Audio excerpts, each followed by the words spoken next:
Please enjoy the sound of silence.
Los Angeles, California, and hey, if you feel like some sweet merch, why don't you check out our limited Who the edition fuck is gear Post Malone? at e3expo.com/shop.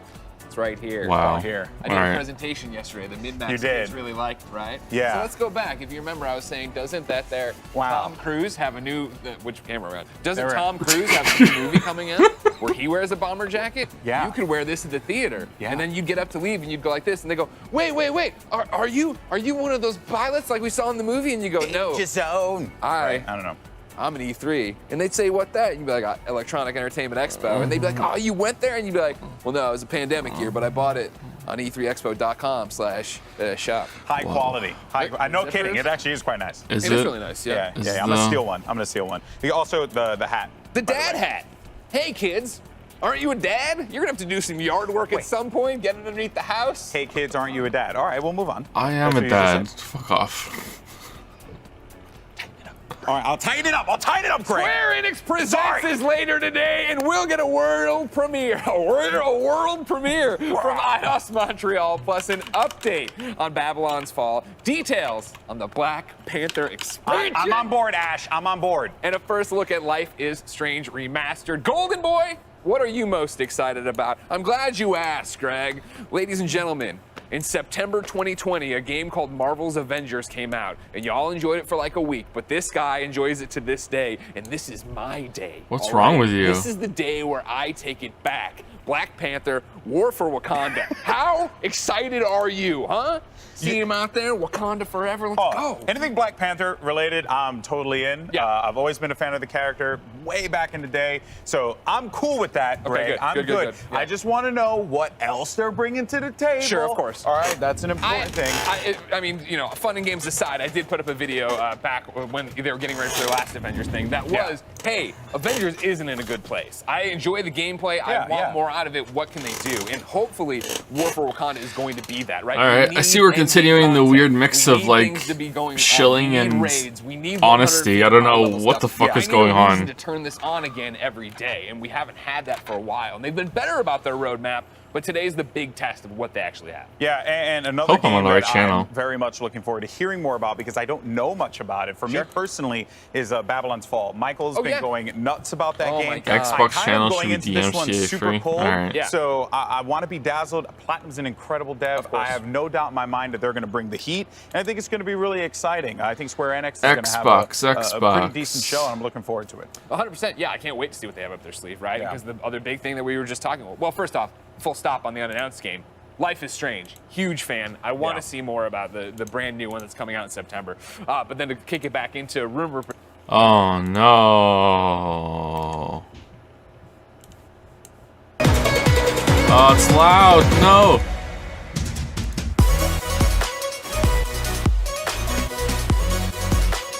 All right, there you go. That's better, right?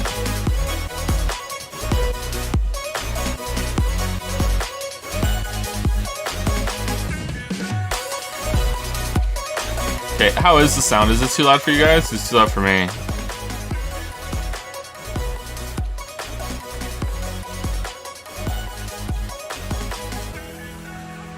A big trailer was leaked. Oh, was it? All right, let's go over to Reddit Games, the best moderated community on the internet. Here we go.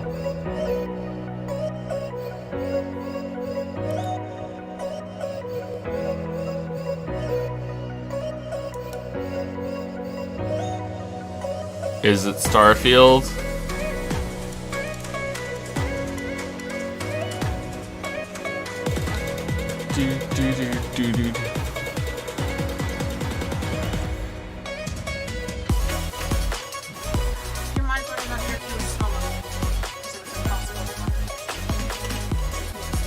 Was anyone just misbehaving, or I'll talk to them? It's okay. Just ask me now. Were people misbehaving yesterday? Would you have benefited from the slow-mo? If so, then go for it, yeah. But if mostly it was fine, it was just hard to read, then, you know. There's no gameplay in the trailer. No gameplay, no hype.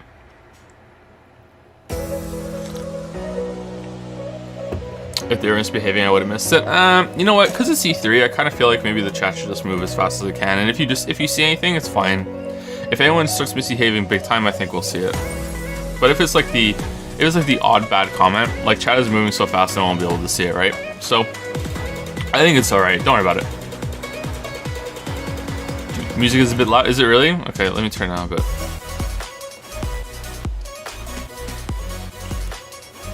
All right, we're now at -4.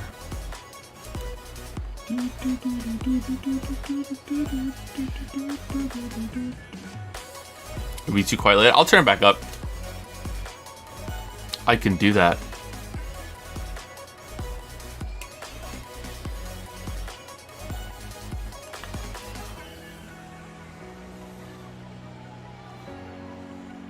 Why are there 3 Master Chiefs in their logo thing?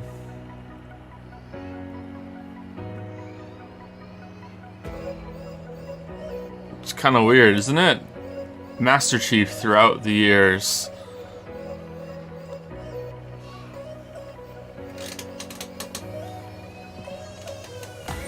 Why don't you watch the Twitch E3 stream? They have a Pog meter on screen. Oh man, let's switch back to that one. Let's just keep switching back and forth.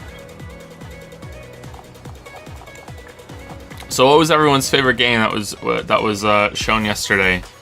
Mine was probably Death's Door, I guess. Death's Door or the Wizard with a Gun. But I don't know if Wizard with a Gun is going to be any good. I just like Don't Starve. That demon kissed my wife. Unironically, Avatar and Mario Rabbids. Wow. Wow. Why are you here? I hope they're good for you.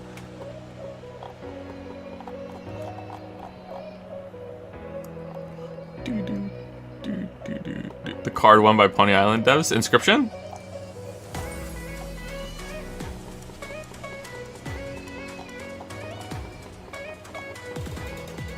I think my favorite thing was the premium purchase. Oh, that was the best part of yesterday for sure. But like we're talking about the games, yeah. Like the Devolver Digital presentation was fucking great.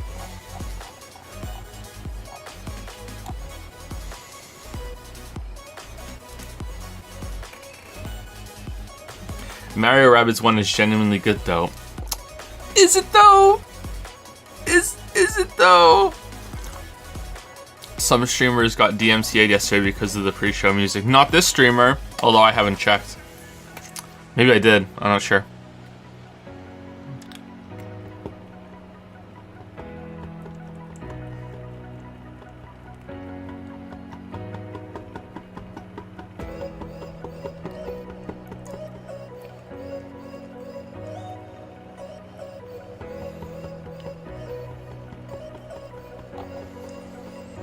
I don't know, but my favorite moment was when the E3 panel was horny. What the fuck was that? Okay, I don't know if it's true or not, but someone sent me a message, I think, and said something like... Someone who's in a relationship with one of them tweeted out something like I can't believe I get to sit on that face or something. So there wasn't just them that was horny. Like, it's like, what the fuck is going on?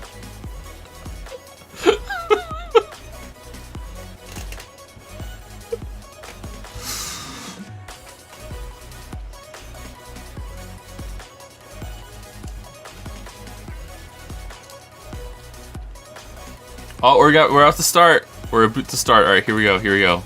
All right, let's turn up a little bit. We're back up to -2. All right, let me know right away if it's too quiet. Happy New Games, everybody. Lark. Peggy 18.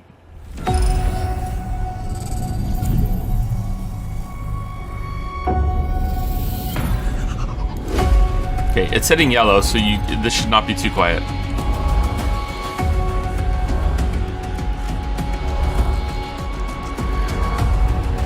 So Xbox doesn't have exclusives anymore, right? Anything that comes out on Xbox also comes out on PC eventually, right? Isn't that what they've said?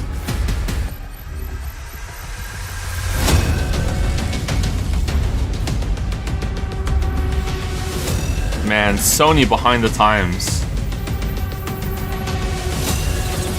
I think everything should come to PC eventually. The true gamer platform.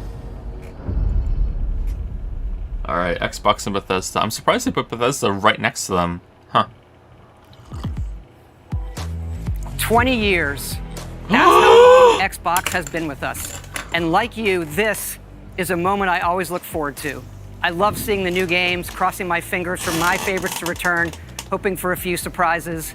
Most of all, though, I love seeing Todd Hod, the gamer god, come together and celebrate what games mean to all of us. And I think, this past year, they've meant even more. Thank you for being with us today. Thank you for the support you give us and one another. Xbox is turning 20. And I wouldn't be here if it wasn't for the friendships we've had that whole time. At Bethesda, we believe video games do one thing better than anything else. Break. They transport us through art and technology. There's real magic when you step into a new world and can make it your own. We've traveled the worlds of Elder Scrolls, of Fallout, and now, for the first time in over 25 years, we're creating a new universe with Starfield. Set hundreds of years in our future, it's an epic about hope, our shared humanity, and answering our greatest mystery. It's a game we've dreamt of playing, and it wasn't until now that we have the hardware, the technology, and the team who's hard at work at home to make that dream a reality. You have the engine for a while, though. We're excited to finally share our first in-game teaser and something to look forward to. All right, is it out next year or this year or what? Okay, here we go. Alpha in-game footage, creation engines. God damn it.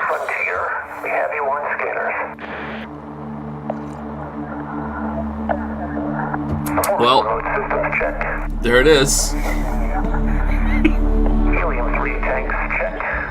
Seals are intact. Wait. We're still go. That. Alright, I was gonna say that was it. Alright.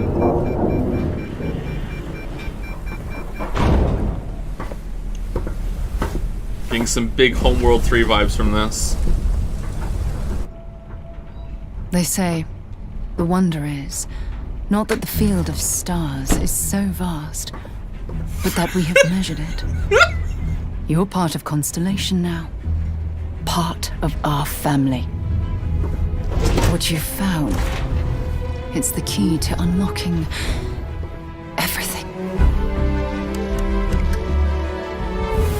We reach your constellation. This is all we've been working towards. Jemison route looks good. We've come to the beginning of humanity's final journey. Prepare for departure. Graviton loop array full. Check. Your space lane is clear. That's why we're here. Main engines go. Ignition. Not sure if in-game. Like... To discover what's out there. Good luck, Constellation. You are go for launch. Edited in-game? Gotta be, right?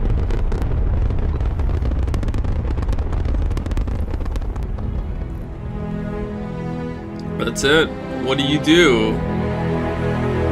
Alright.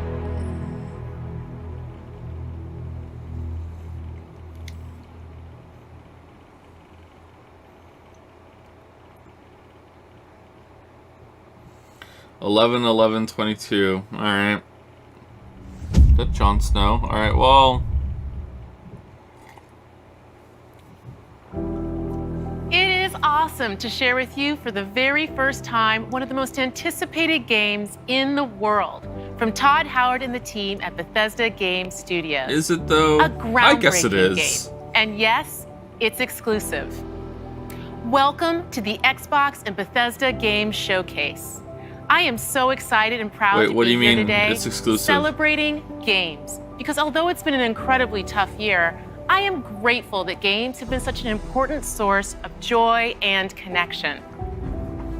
We are committed to forging the next era of gaming, conjuring worlds never before possible. Wait, does that mean unlocking Xbox play gets to across beta all test all devices, of and Bethesda's delivering the games before power they of get games properly released to on PC? everyone. Oh man. And now, we That's get nice to of share that Microsoft, quest with isn't it? Bethesda, not just as partners, but as one team, united in bringing the very best games to more people everywhere. So today, we get to reveal more of what's to come. We have an amazing show, 30 titles, 27 in Whoa. Xbox Game Pass, and of course, every single console title you'll see today is optimized. The Game Pass is for really worth it, Xbox isn't it? I hear Series good things X about the Game and Pass. S, offering next-gen performance, speed, and features. We get to work with the best studios on Earth. Next is something truly riveting. The latest entry in the haunting and evocative franchise created by GSC Game World, Stalker 2. Coming first to Xbox Series consoles and PC. This will be a true next-gen experience, targeting 4K resolution and ray tracing. Let's take a look at what you'll get to play when it launches next year. Remember when a nuclear power plant had a meltdown and like decades later we decided to make a shit ton of video games about it? Humans. Ну, чё там? Готово. Ну и пошли они нахрен. Спасибо тебе. Did you get to play Genshin 1.6 yet? Oh, we're talking about Genshin over this? Nah, too disrespectful. Ну, давай, малюй картину маслом. This could be really good.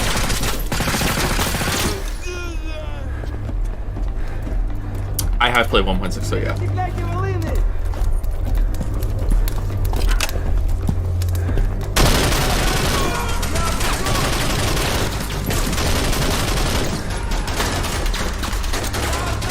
Вот поэтому я ни в какие разборки и не лезу. Не хочу пулю поймать. Ну, не знаю. Между аномалией и маслиной я уже лучше пулю выберу. I'd rather not choose at all. Oh no, what happened to the head crab? Oh, okay.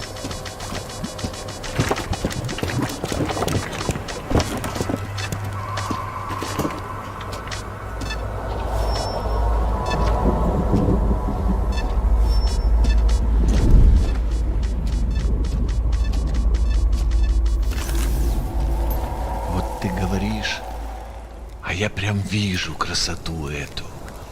Не первый год в зоне, вроде примелькалась уже, а каждый день удивляет. Зона надоесть не может. Something horrible is going to happen at this campfire. Говорят, ты знаешь, где вход в фундамент.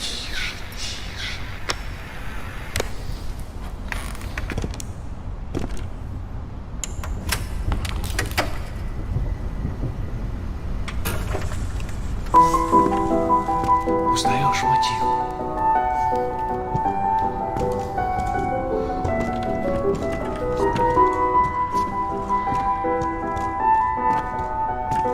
Слышал?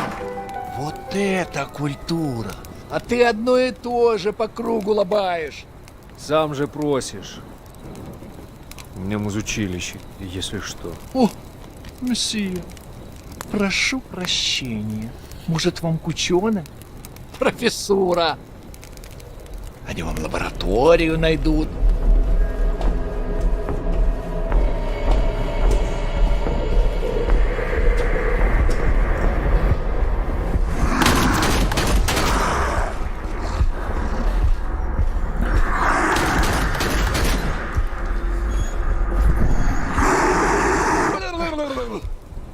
Mimics the monster.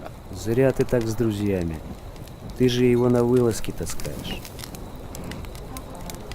Чего-чего? Did I play Stalker? I tried. Дружбы. It didn't run very well on my computer, and I'm still not sure to say if that was the game or the computer. Он мучился? Нет. Это хорошо. Он этого не заслужил. А пулю заслужил. Жаль, что ты так с ним поступил. Мне тоже. Считаешь, я не думал, как обойтись без его смерти? Она не могла быть свободна, пока он жил. Зато теперь посмотри на нее. Нет, Скиф, я не отдам ее никому. Зона дала мне жизнь, новую жизнь. Жизнь, которую я готов вернуть, если потребуется. Я буду защищать ее. Всегда. I am the beach.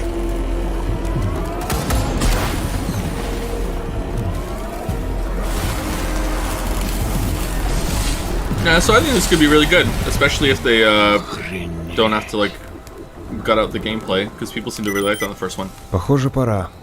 И куда ты теперь? В Припять. Нужно с ним поговорить.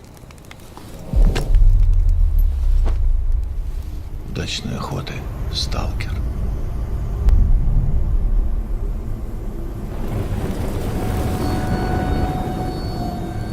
Is Stalker actually, despite my snark earlier, is Stalker the series that's based on a book that was written before the Chernobyl disaster? Or is that some other media I'm thinking of? Like, it's kind of spooky that it was... Yeah, that's it? Okay.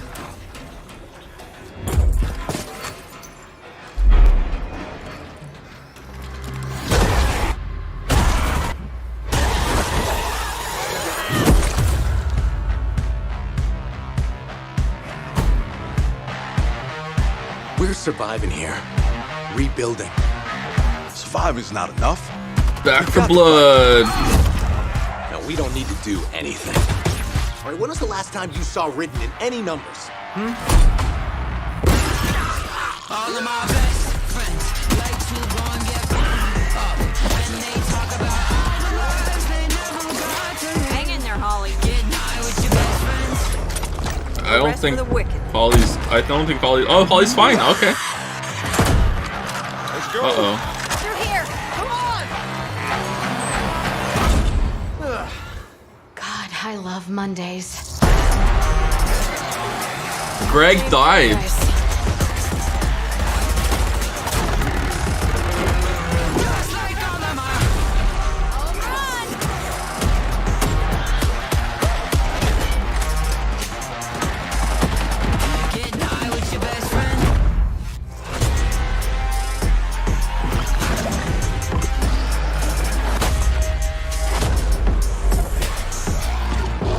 Oh, is this the first time this is being confirmed, or I guess they must have said it before. That's good that they have the monsters can be players too.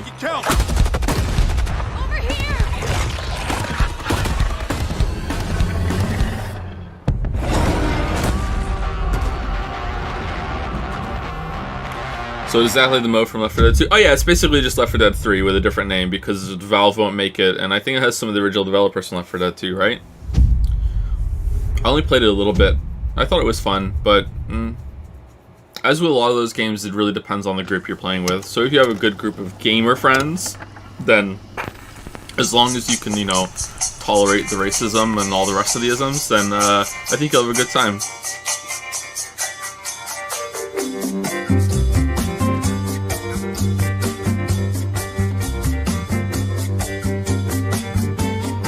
Oh, is that a lava lamp? I love lava lamps. I should get a lava lamp.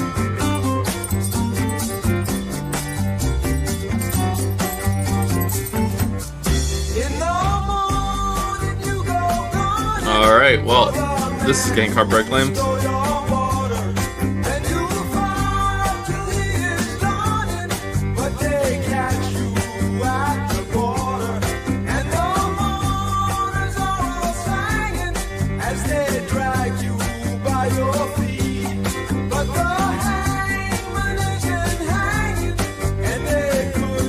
What is this? I don't know what this is.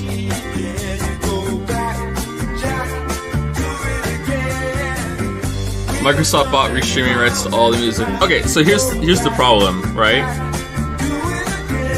The bots don't care. Contraband. Maybe I'll be fine on Twitch, but if I put this on YouTube.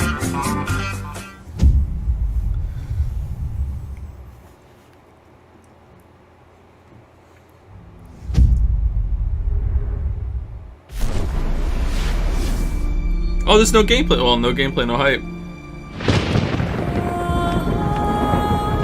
Whoa, R still makes games? This is out, right? You can already play this, or is this an expansion? What's the one that just won't come out? From beyond the horizon, a new danger is coming on the tides, and the one who might stop this ruin, trapped for all forever in the sea of the damned. Skull and Bones, that's it, now, yeah. to save the pirate life, you must start by saving the life of one.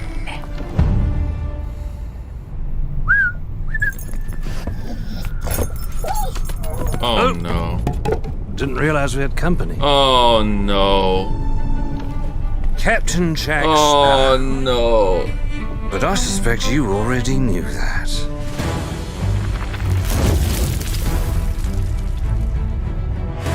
Because of the treasure Jack stole, a darkness followed him here.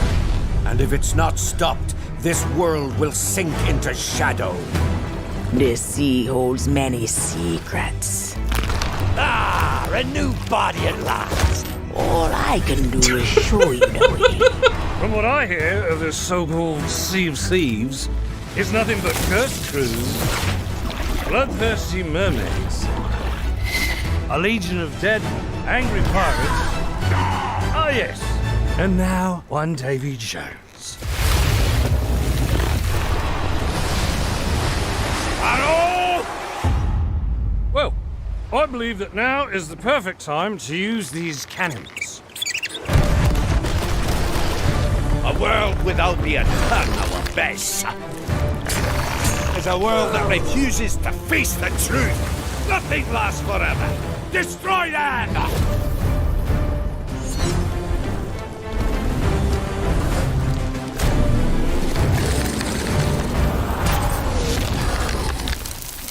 I don't suppose, by chance, there's a second one of those? Is it like a Telltale game? Like what's going on?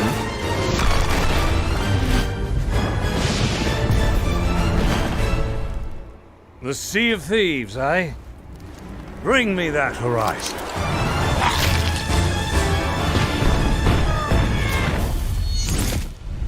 A Pirate's Life. Alright. An original, epic original story. Okay. Is that all it is? Coming free. Free? How'd they get Disney and Captain Jack for free?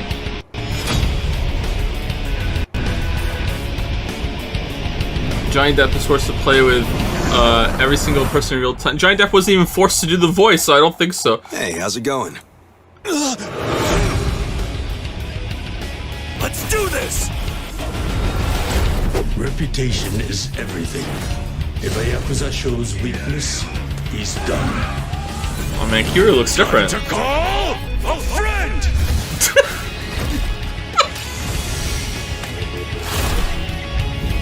Order up! What the? Happy birthday!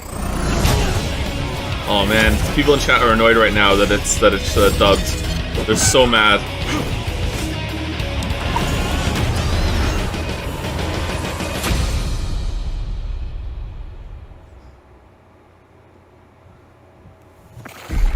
You don't play as Kiru, but you're like a dragon. Alright.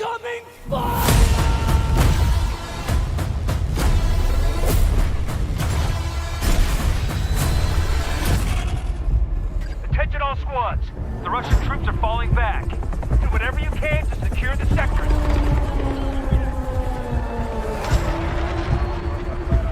We push them back, but not far enough. Do not let them regroup.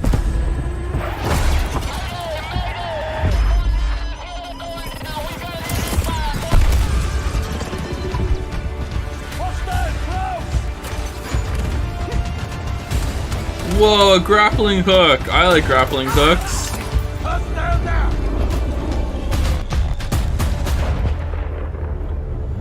Yeah, it looks pretty good.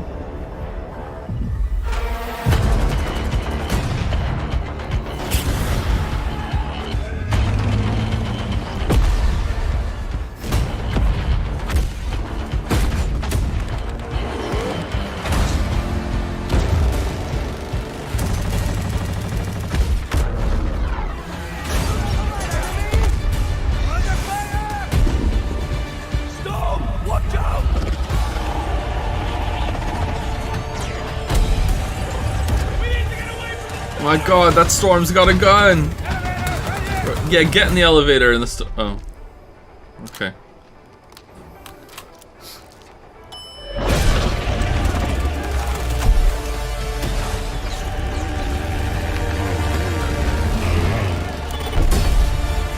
Nice.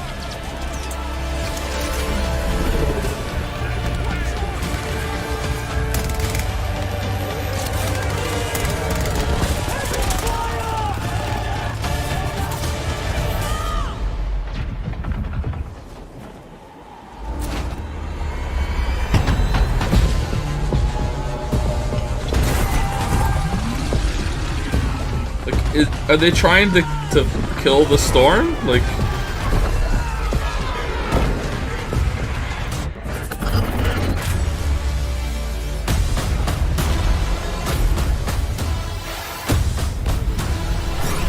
That looked pretty cool.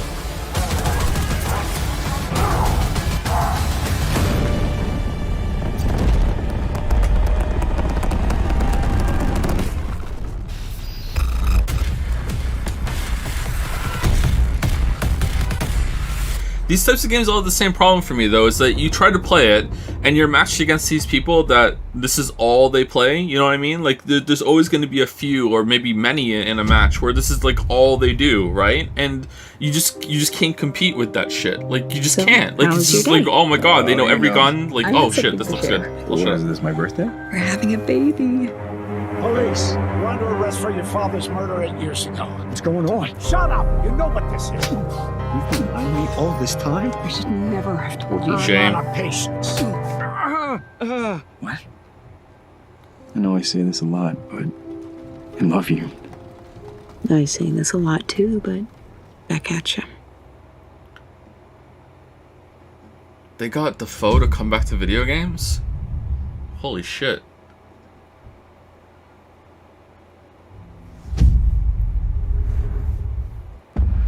Approaching the Motherlode. I can't believe I'm really here. Psychonauts headquarters. Look at all these gadgets. The mind is the final frontier of humanity. I'm ready for anything.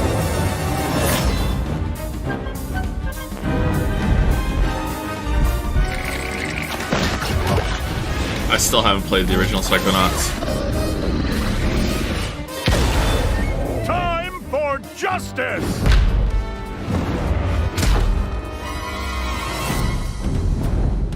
The fate of the free-thinking world is in your hands. I'm afraid that means the dead letter office for you. The mission is falling apart. A psychonaut must always remember how to roll with it.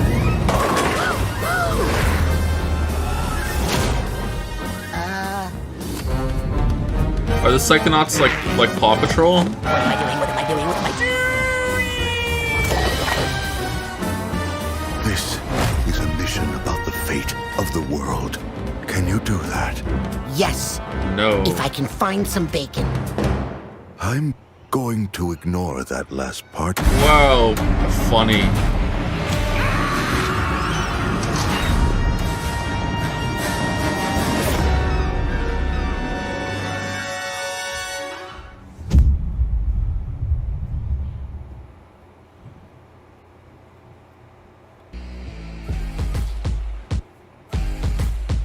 Oh, that was a nice string of games. This is usually the moment when I say hello and welcome to the Bethesda E3 Showcase. We love that we can share the stage with Xbox this year, and whether you've known Bethesda for 35 years or are just getting to know us, we couldn't be happier to bring you the latest on your favorite games. We started this showcase with my good friend Todd Howard, who gave you a first look at Starfield. Bring him back. Along with Bethesda Game Studios, all of our teams are continuing to work on the projects. Is that have Spooky been in safe? development since well before we joined the Xbox Spooky family. safe? So rest assured, the games you've been expecting and hoping for are still in the works. And today, we're bringing 10 more titles to Game Pass for a total of 30 Bethesda games. That includes several id Software games, like the award-winning Spooky Safe Doom is on the Eternal. left. If you're looking He's for gone another now. reason to play it, From Doom Evil Within Eternal 1. will be optimized for Xbox Series X and S on June 29th. Powered by id Tech, this next-gen upgrade will be free for everyone who owns Doom Eternal. Doom Eternal And on is Series X, it will offer the best improved visuals at 60 FPS single-player with ray tracing, first-person shooter a 4K ever made, in mode, my opinion. and an optional performance mode up to 120 FPS. Like, maybe if you prefer Or maybe military you're in the shooters, mood for an another one might be RPG, better for like you. Skyrim, But Doom which Eternal marks is its just 10th anniversary this fucking November. incredible. We can't celebrate it without you, so share your favorite Skyrim memories, stories, artwork, and more on Skyrim10.com. Or explore an ever-changing, post-apocalyptic wasteland in Fallout 76. Everything you love about Fallout games. Custom camp building, rich storylines, warring factions, unique characters, places to discover, you'll find it all here. In fact, Fallout 76 is now one of the most popular games on Game Pass, thanks to an incredibly welcoming and collaborative community. Here's a look at what's coming next in Fallout 76. Do we have to, though?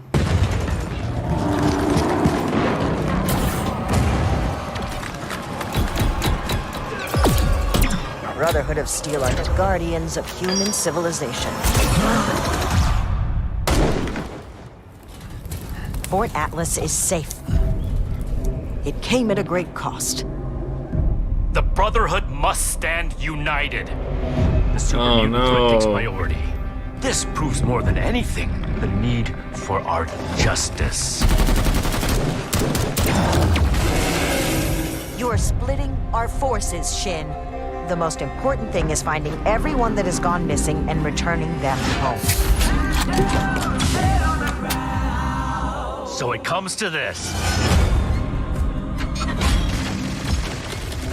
I thought you understood what that insignia meant. You are no paladin of the Brotherhood. I set this plan in motion, and I am the only one who can stop it. The Brotherhood of Steel must protect the future of Appalachia and of the world. Your righteous crusade has gone too far. While it may seem that we are fractured, I believe that we are now stronger than ever. This is a choice that can never be undone. So it's like 10 people versus 10 people. 20 Brotherhood of Steel people came to Appalachia, and 10 left. And oh no, it's 10 versus 10. What the hell was that? Expedition Squad Delta, report. Over. Squad Delta, what's going on out there?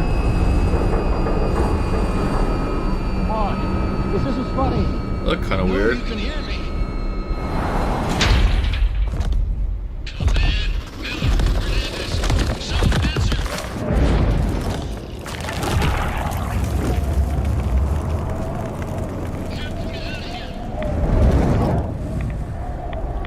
What's this? Another 76 thing? Welcome to the pit. Alright, well that was a Fallout 3 thing. Oh, okay. The Wasteland isn't the only open-world playground with an amazing community. The Elder Scrolls Online from ZeniMax Online Studios has now surpassed 18 million players and shows no signs of slowing down. Right now, our players are enjoying the new Blackwood chapter, part of the Gates of Oblivion year-long adventure. We've got a lot more to come in ESO, including the conclusion to this epic story later this fall with ESO Deadlands. Do you know Shadowlands And still with hasn't the had release its of first ESO major Console content Enhanced patch? This Tuesday, the game will deliver a true native been like experience 8 months, optimized hasn't it? for the Series X and S.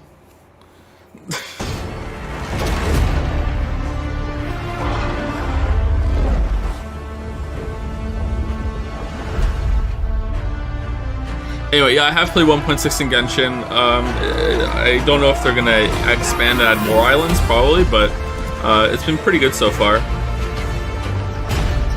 Dragon Spine was way better, but it's decent. If they could do this regularly, I think then it would be pretty good. But it's hard to do. It's not a fair expectation. But with the amount of money they're making, like maybe, I don't know.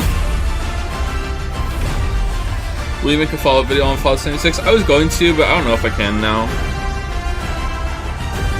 I think I'd rather do other shit.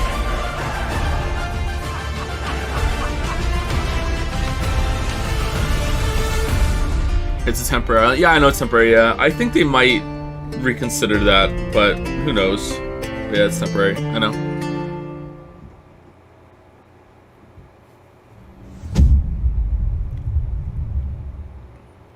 It's a new world with new rules. Now, nothing is off the table. Winning this battle will take a new breed of fighter. God, I hope they show about. Yeah, that would be pretty cool if we could see that.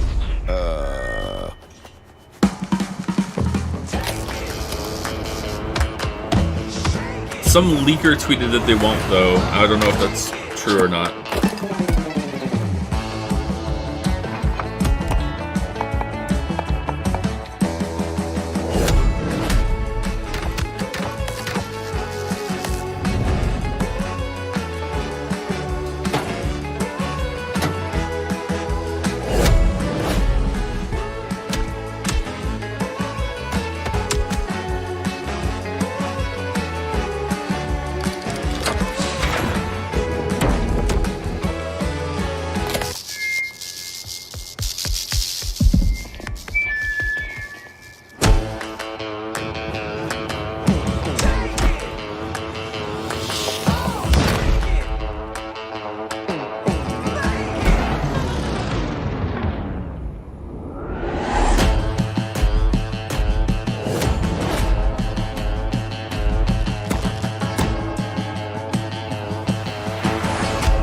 Not feeling this, sorry.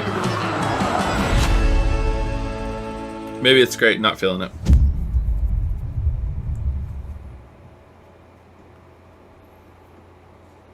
Yeah, there'll be a Sekiro video, yeah. Oh, it's Hades! Alright.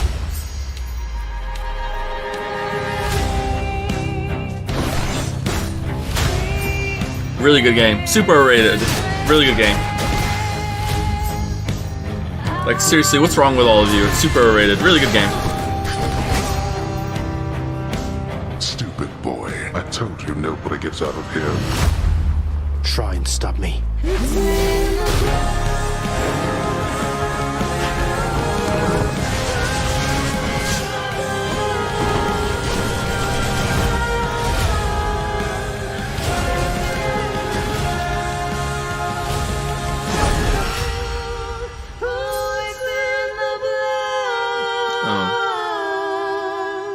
So it's like a physical release, or was it not on Xbox until now? Okay. Yeah, Hades is really good, but I don't think it's like the best game ever or game of the year for that year or anything like that. Like, it's pretty good.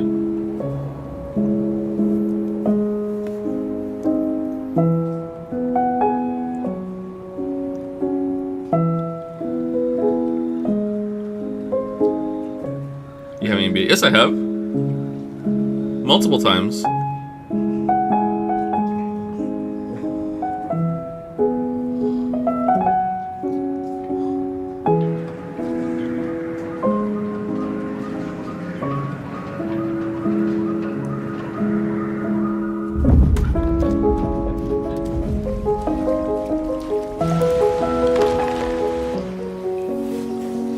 Oh, it's outside.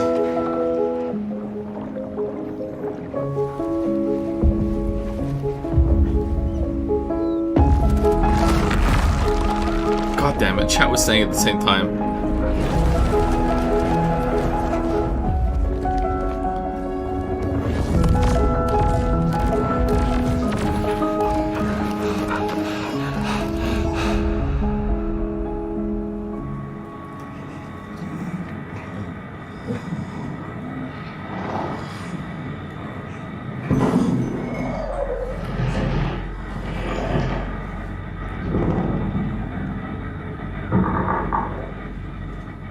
Somerville, alright. That looked kind of weird.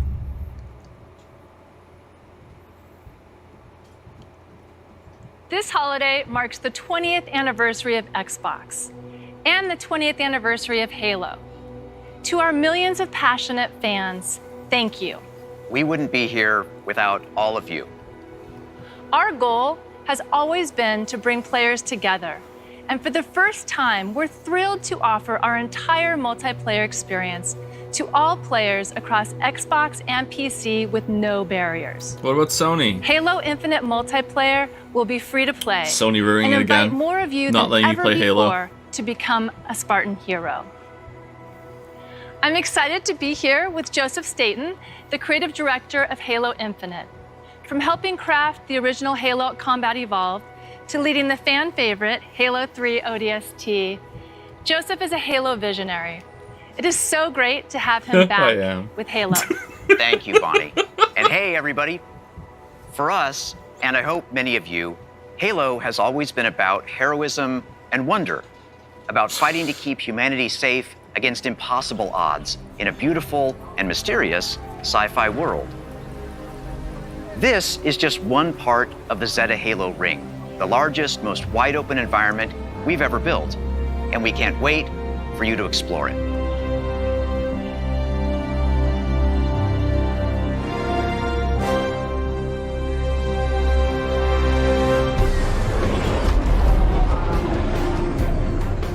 The heart of Halo is Spartan 117, the Master Chief.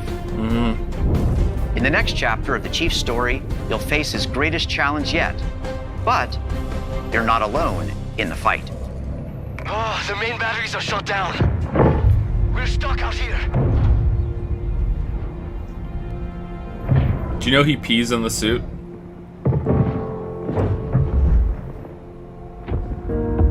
You have one bullet against an entire army. What can you do on your own? I told you. It's enough. So I see.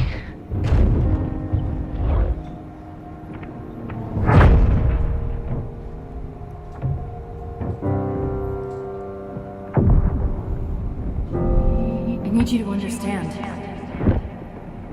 There's not much time.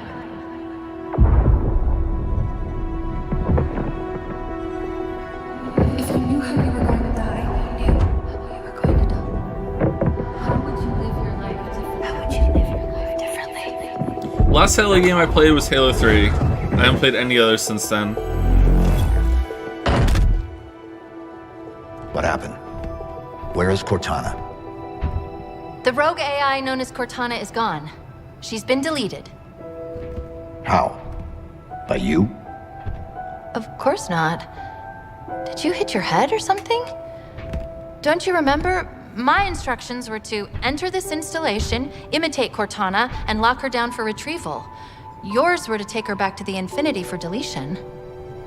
So if it wasn't you... Okay then. Oh no. There's something else. It's Cortana too. On successful deployment, my deletion routine was supposed to complete. Still here. Good. Good. Something stopped your deletion. We need to find out why. Oh, there's two of them. But this wasn't the mission. The missions changed. They always do. Are you sure? Yeah, it's my like 7th time, man.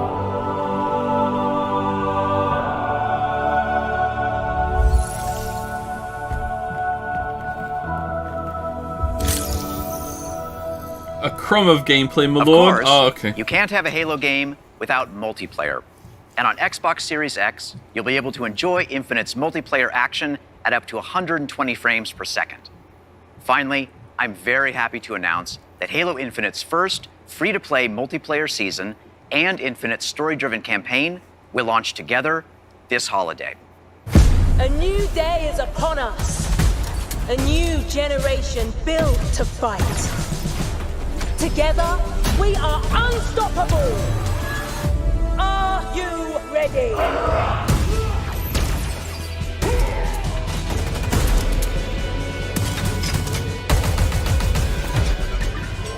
Where's Blood Gulch? No scope. Halo 1 on PC was actually the most I've ever been into a shooter online. I played that a lot. Killing spree. It's pretty fun.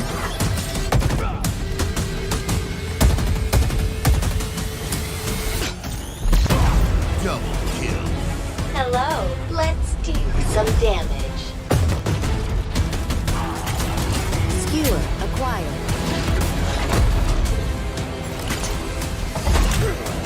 Oh, it's a hook shot. I like hook shots. Claim the enemy flag. Return it to base.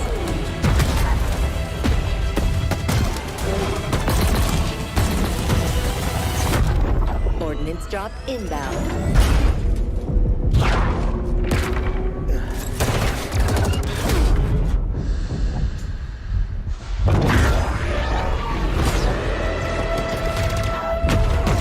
The flag is ours. Do you know he pees in the Phantom?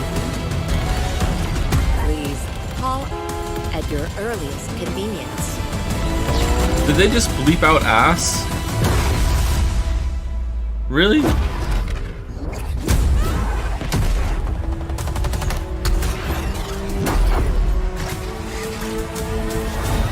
Now, show me what you can do.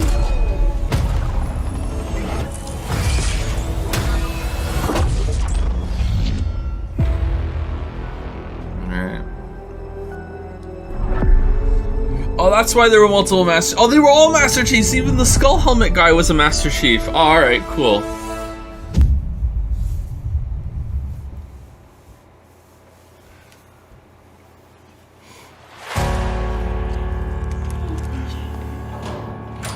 Blizzard Entertainment. Alright. Has survived. Oh, great. A dark figure wanders in the east. That's Diablo. He must be stopped. At all costs. It's Diablo phone. Alright.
This may be our darkest hour, but it will be your greatest moment.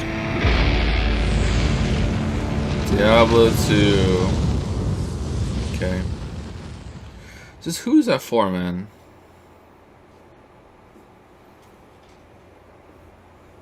I guess people are playing it. Captured in engine. These things. Where do they come from?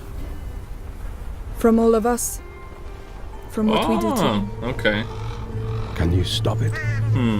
I don't know. But he's my brother. Yeah, it's And I Playtale would 2, die yeah. for him.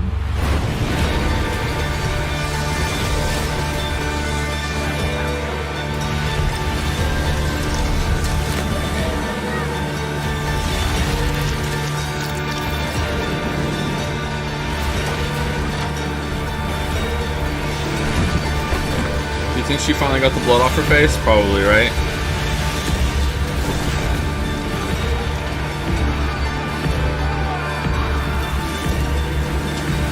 Eh.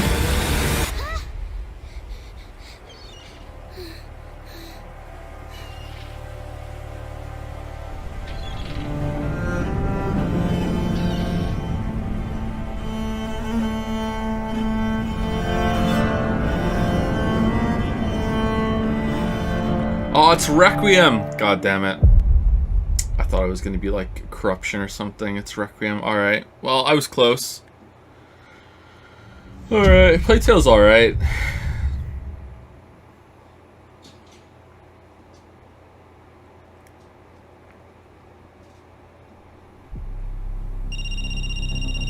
It rings every hour, señor presidente. Hola, fascista. Oh, he's in another game? I recognize that voice. Let me ask you a question. When I am dead and Yara is burning, what exactly is your plan? Hold hands, sing songs around the fire? Sure, I know just the song.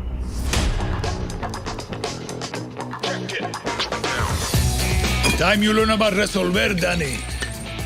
To take down Castillo, a guerrilla needs the right tool for the right job.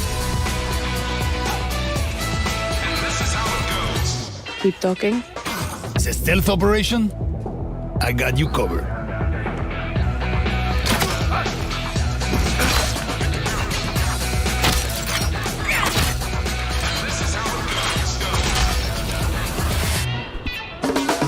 Taking out a high-value target?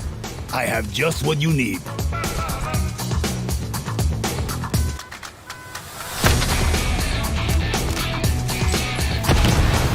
You wanna blow shit up? Juan Cortez at your service.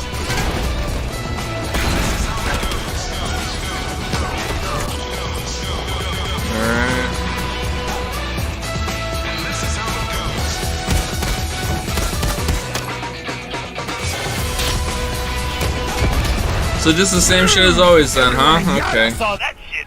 What? Wait a second. Who brought the rooster? Hey, whatever you need to get the job done, Danny.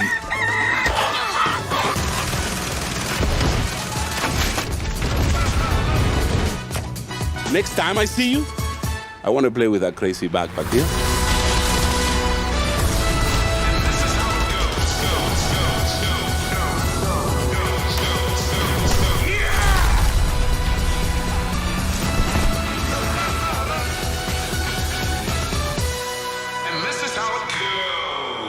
I like how you resolver, Juan. So do I. Yeah.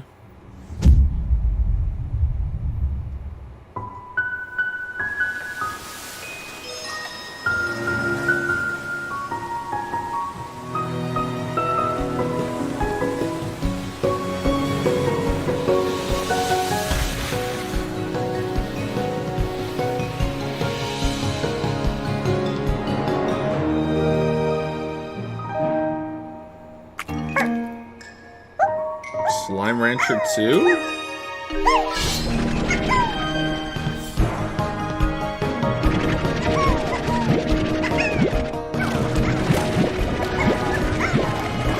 I still haven't played the first one. I've always meant to, though. This could be fun.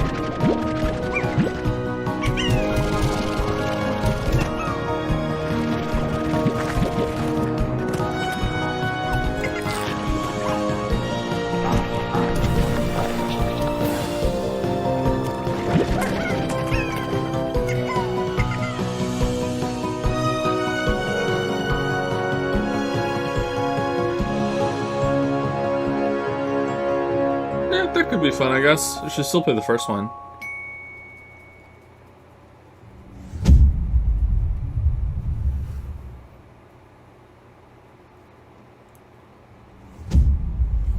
Console launch exclusive. Boom punch. Welcome back to Shred-ageddon. Here's a new trick. Let's go.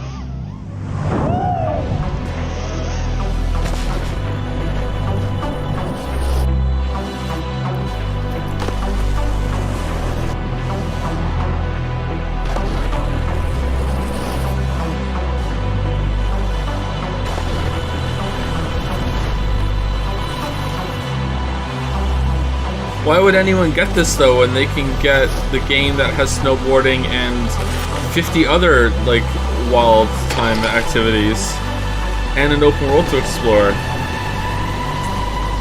Is what a Ubisoft exec is probably thinking right now. This looks decent.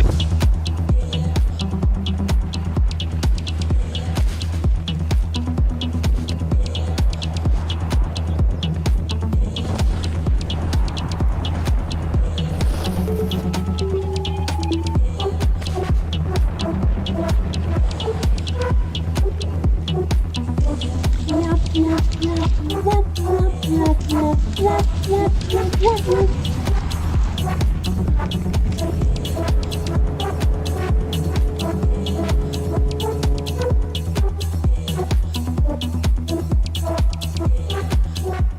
this is good. This is good. This is really good. Holy sluthering whipple!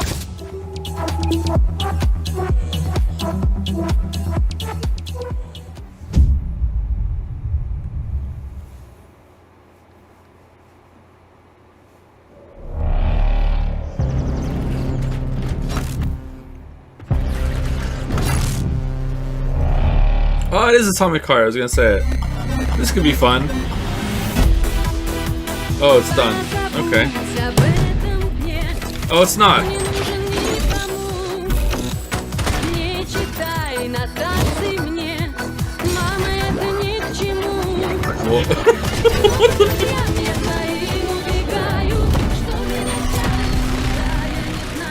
Okay, I don't think this is an appropriate music choice.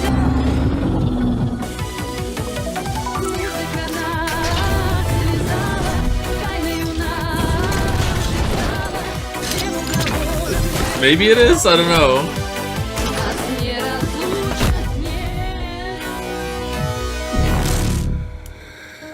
That could be fun. When's it out? We're not telling. Okay.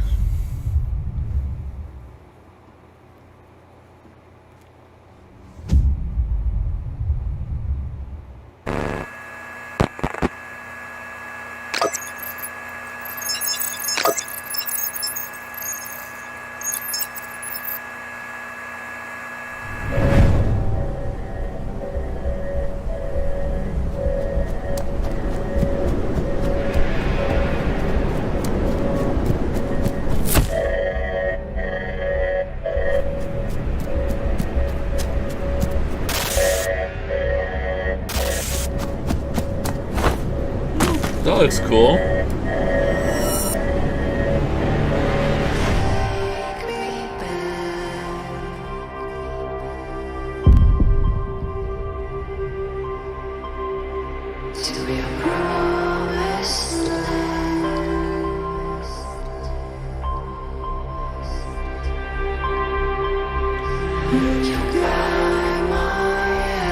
Last night? Yeah, it does look like last night. It isn't though.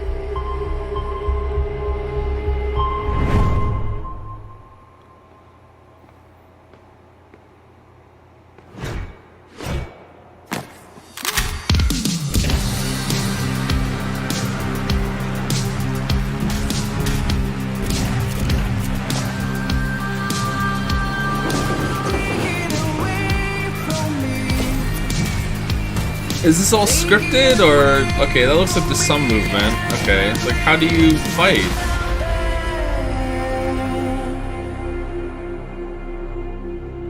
Replaced. Alright.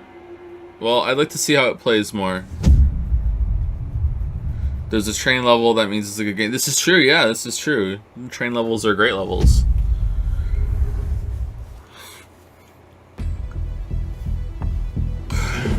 In the Is this first good? year of Grounded, millions of players kept busy with crafting, fighting, the pond, ziplining, flying things.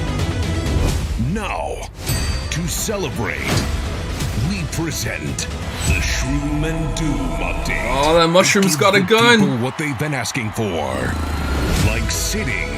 No, seriously, a lot of people want to sit. Pets for when you get sick of your human companions, and of course, mushrooms. But not those kinds. We've also got something that literally no one was asking for. The Brood Mother. She's so terrifying. You should probably turn on arachnophobia mode.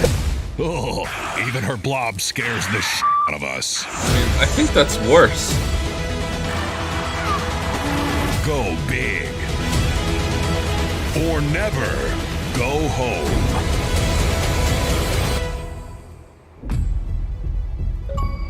Oh, and it looks like we added achievements too. Nice. You didn't have achievements? Okay.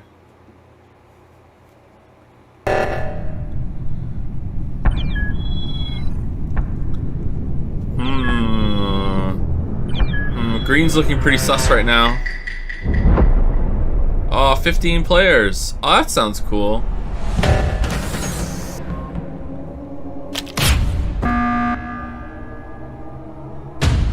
Yeah.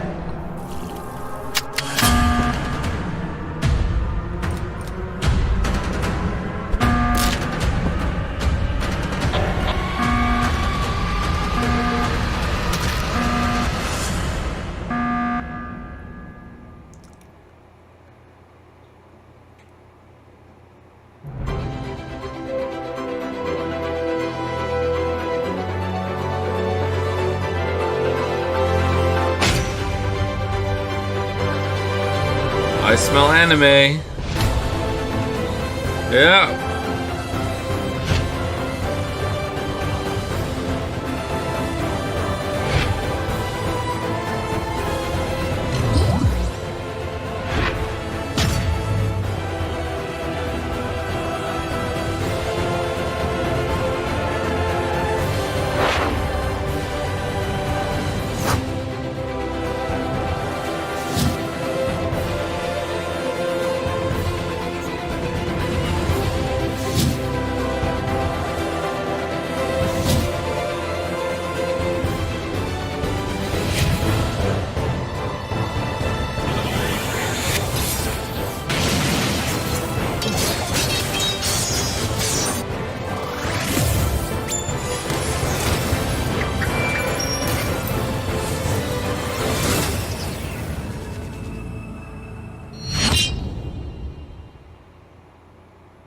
They're not kidding about the 100 heroes. My god, the 101 hero. Oh, they get one with gameplay. Holy shit. That one has gameplay. Oh, wait, that one's coming first? Wait, what? 2023? You have shown an aptitude for applying lethal solutions to conflicted situations. We wish to test your abilities.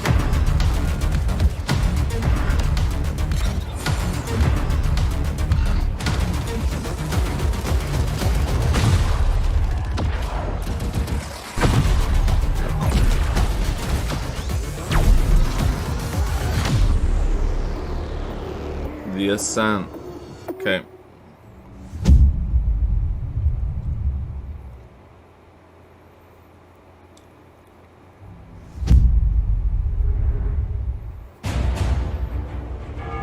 Wow, these are good graphics. Is all around us. Those who made it have never been forgotten. Their daring choices echo across time, turning land into kingdoms and mortals into legends. If history was in your hands, what would you build? I mean, probably whatever's in the build menu. How would you fight? Where would you go? What will you be remembered for?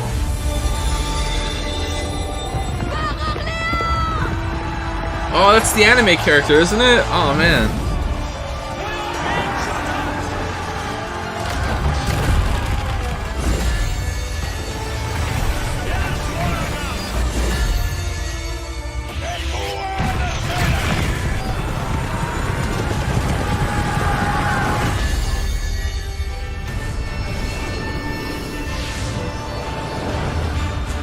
Make history your story. Yeah. Alright. I'm surprised it's Age of Empires. Okay.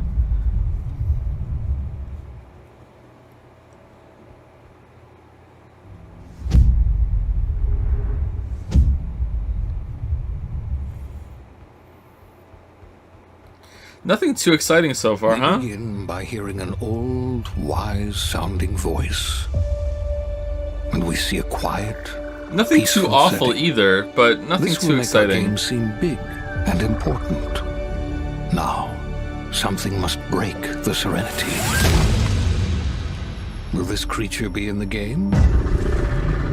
No. Say goodbye to it forever.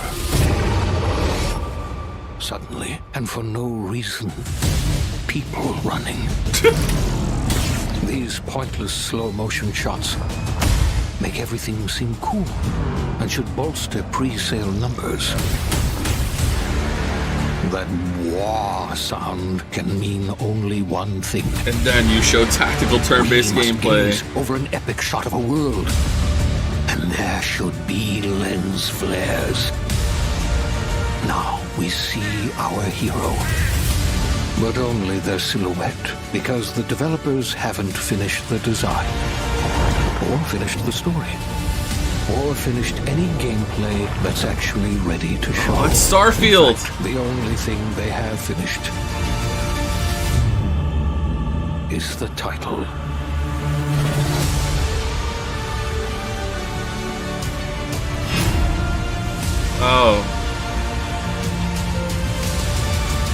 Oh, they weren't lying. Oh, okay. It was a true trailer. Oh, okay. Remember when The Outer Worlds beat Disco Elysium and Outer Wilds for best writing of the year? Remember that? That was a fun year, huh?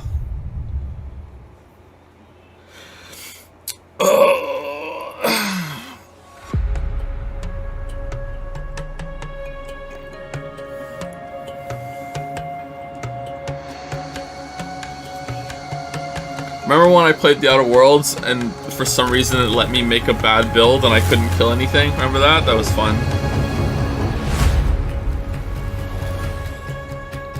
Wasn't even that bad of a build. Just like, no, you can't kill shit. Alright, thank you, Outer Worlds.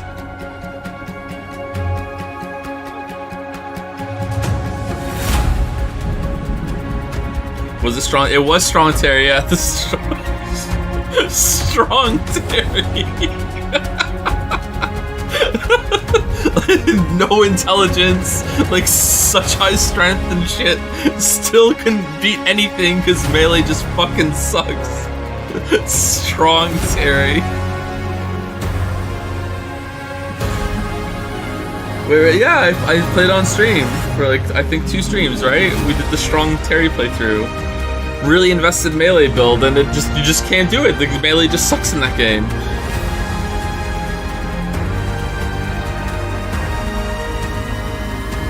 What do you think of Disco Elysium ending? I like the game, but the ending left a sour taste in my mouth. I like the ending. I like the ending of Disco Elysium. It's a bit understated, but I like it. But there's like an ending before the ending, and that was just so good that I didn't care about anything that came after that. It completely wowed me with the optional thing that happens if you go to sleep before the ending. I just didn't care.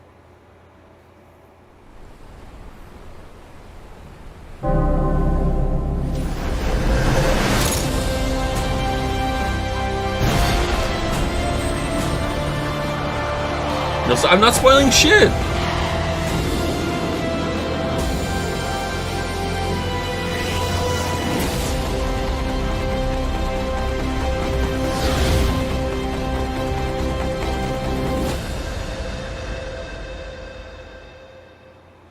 Top Gun Maverick, see the movie. Oh, okay. I won't. I'm good. I haven't even seen the original Top Gun.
of Imagine Dragons.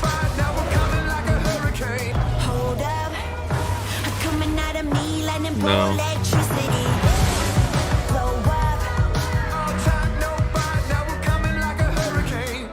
Tell me what you want right now. Do you know Master Chief pees in the car? Tell me what you want right now. You could get it.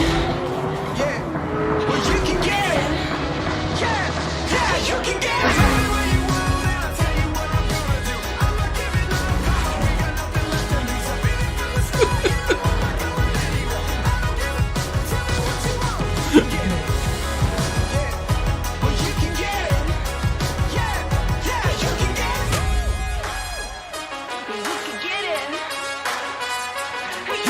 it. Okay, so forgive my ignorance and that these games are not for me, but surely if you've played one Forza game, you have played them all, and it's just visual improvements from then on? I'm Mike Brown, Creative Director at Playground Games, and I can't wait to show you what we've been working on. Horizon is known for fun, freedom, and beauty. This year, the Horizon Festival arrives in beautiful, diverse Can you collect cars Mexico. and stuff and like, This is like the largest modify and them? most diverse Is that the fun open part of world it? ever And then you just in a get to Forza drive them? Horizon game. And there is no better car to explore it than the stunning AMG Project One Forza Edition. Rendered in unparalleled detail and with ray tracing in Forza Vista, thanks to the power of the Xbox Series consoles. I've invited along They're fun some of the as team to help don't give you you just a taste drive of some of the around? Like- amazing content that's waiting for you in Forza Horizon 5. Please welcome Bill, Maddie, Sierra, and Don from the Forza team. Hey, Mike. Hey guys, what's up? Hey, everyone. Hey, what's up, Mike? And we also have Abraham with us as well. This is He's the one of game that talented has the actors who will talking be appearing section? in the game. Bienvenidos a Mexico. Does he play a I can't car? wait to show you what we've been working on. We begin in the rainforest on an expedition. This is a new campaign mode in which you set out on an adventurous journey across Mexico to explore new locations and discover places for the festival to expand. I'm on the river now. We're getting close. There you are. How's the expedition going? Oh, okay. I'm racing a car through the Mexican jungle, Rami. Doesn't get much better than this. I can see some ruins up ahead. Bienvenida Alpsmal. Look out for the flamingos. Does it have VR support? That could be This city fun. is still a jewel of Mayan architecture.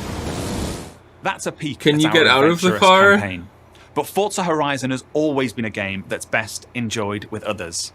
Let's go and see what some of our other players are up No, to. what do you mean no? The What if Xbox you like Series flip it or consoles allow something? us Is to it just capture game over? every Like, last detail, right down to the individual needles on these Choya cactus. is there like a big The tower scene car park looks that you real, drive up to but unlock there are part of the no map? Like, tricks. This is in-game. Maddie is behind the wheel of the AMG Project One Forza Edition in Mexico's lush living desert. The perfect place to meet up with friends and head out for a drive.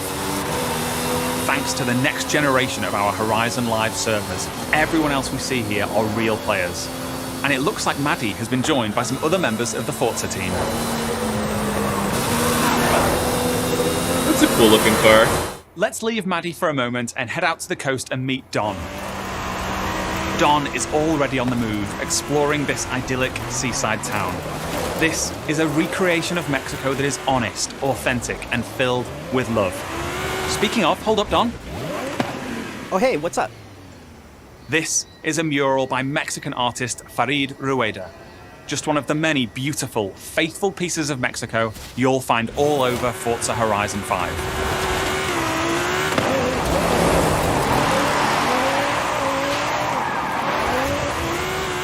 While Don drives down to the beach, we'll jump over to the Gran Caldera volcano. Check out this geology detail, implemented with precision accuracy using photogrammetry data captured on location atop an active Mexican volcano. But you can't get out of the car. The entire world has been recreated at this level of So if you detail. want to go see like And a here's good Sierra angle, you have to like in drive her up and favourite balance and off-road hope you don't teeter The forward or volcano back or Sierra shit. and How friends can you are not get exploring out of is the car? highest point ever in a Horizon game. And thanks to the power of the Xbox Series consoles, from up here we can It's a see driving game. miles Is it? in It sounds every like an direction. exploration game to me.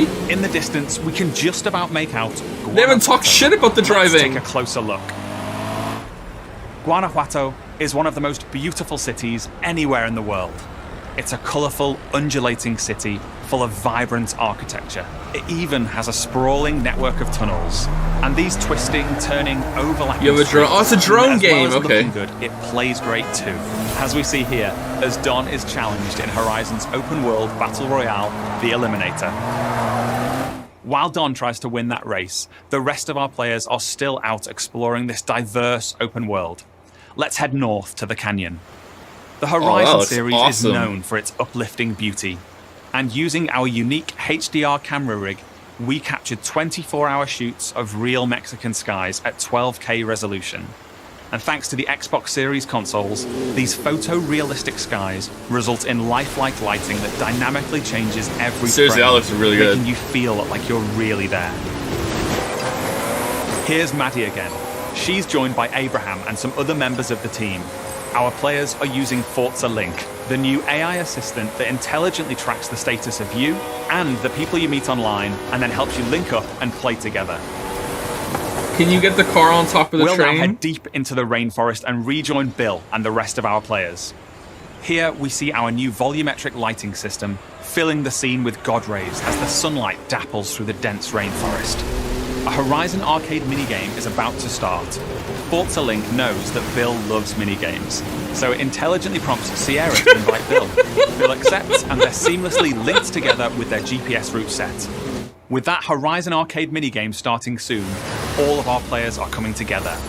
This minigame is called Piñata Pop, signaled by the Horizon cargo plane dropping a payload of piñatas. Ooh, over this way. Gotta catch up to you guys. Our in-game AI knows that Joe doesn't like this game, so using it, as many as they its advanced algorithm turns the game off and changes it to something else. The bushes here. Thank you for Forza AI. Sweet. While the team grab those last few piñatas, we're going over to the stadium because I have one more thing to show you. Oh, it's bowling! Alright, I'm in. Events Lab, the incredible new toolset that allows you to create your Holy own shit, they races, buried the lead. game modes, and gameplay experiences. You customize everything, right down to the fundamental rules of the game.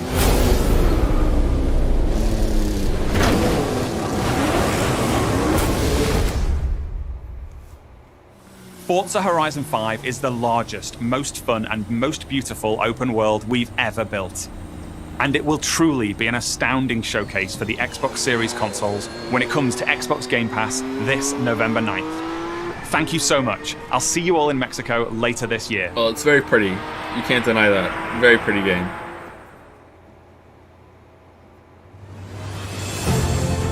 Team Xbox is on a mission to bring the joy and community of gaming to everyone on the planet.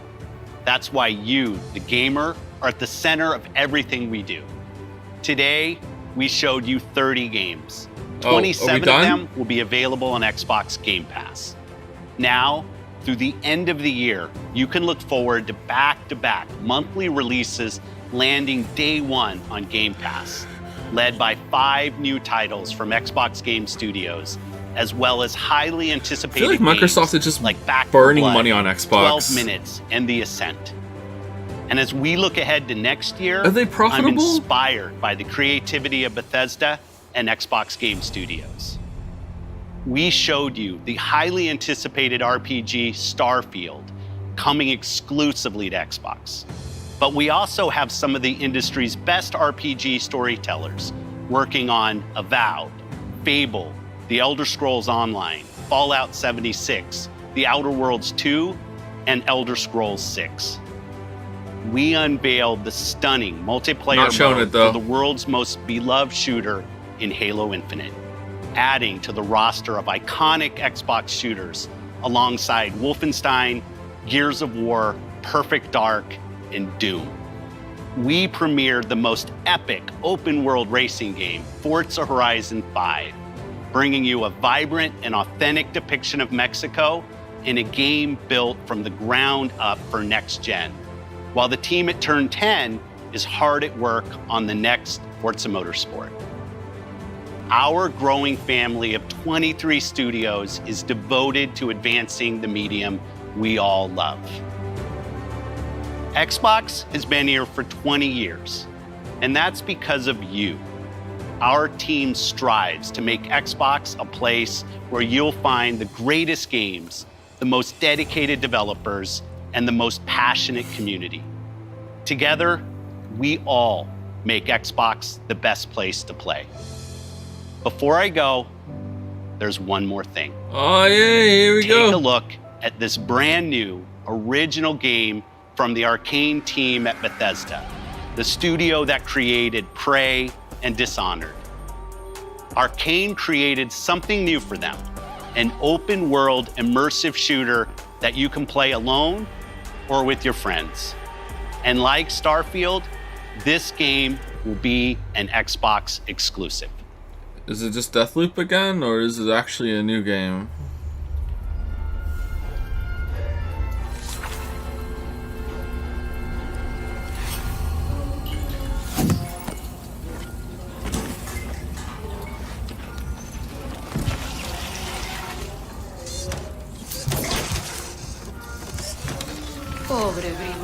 Okay, I don't think it's Deathloop. Alright. Hey, Dev, anything interesting? Aliens exist too. Mandible, 25 centimeters. Dramatically elongated. Go on, make yourself useful. Oh man, this guy's cool. So, that was fun, right? It's Back for Blood, but with aliens. That's your cue, mate. Sleep tight. You know what this reminds me of? My time in the Himalayas. Ready's later, Dad. You think they can't kill you anytime they want? Hey, asshole! Oh shit, Greg died.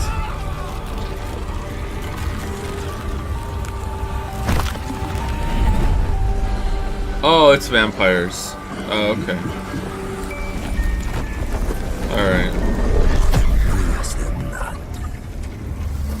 How do we always get into this shit?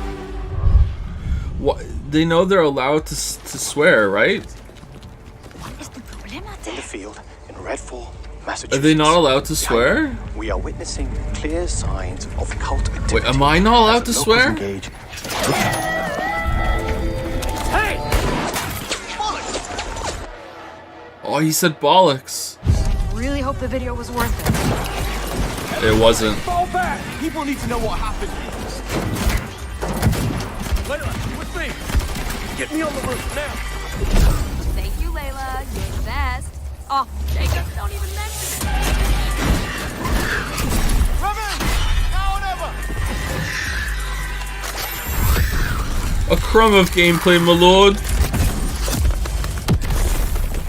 Oh, they don't seem so tough. Where's the other one? Why are we scared? Let it go! Give me a taste. That's bad. Bloody hell.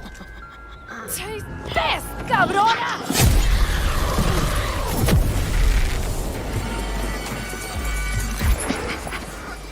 Watching you. Ah! Jacob, there's something! Thumb goes through rabbit's arms. Oh, shit. Dev's gonna love this one.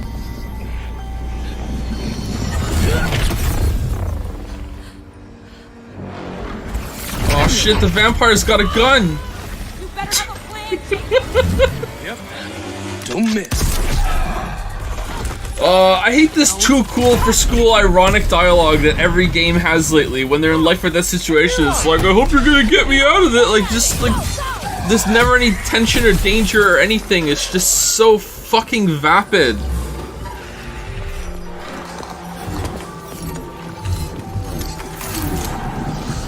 Kill me.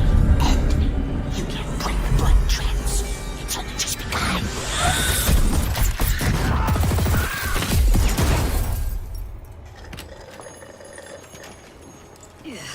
I think there's vampire in this. Really? What does it taste like? Be specific. Like blood and death. And strawberry. Sun's coming up. Let's keep moving. Let's keep moving. Sure thing, Edgar Allan Bro. That's a good one. Oh my god, was it a good one? Will ever go back to normal? Would you want to go back to normal? Not if I still have to pay my student loans.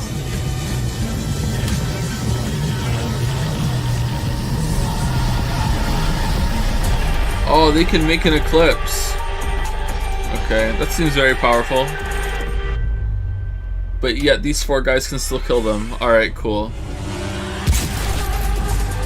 Bite back. Alright, well, no gameplay, no hype. Okay, I feel bad for the vampires. If there is wonder, that place in our dreams, we can disappear. Alright, so everything that was shown here, I think Stalker 2 probably has the highest chance of being something fun. Maybe the new Halo game could be interesting. I don't know, I haven't played one since Halo 3. This looked okay, but I have no idea how it plays. And the rest of the shit, I'm like, yeah, whatever. Slime Rancher 2 might be fun, yeah. But I have to play the original Bring first. me that horizon. We can imagine. Wow, they didn't cut the Forza after that? We can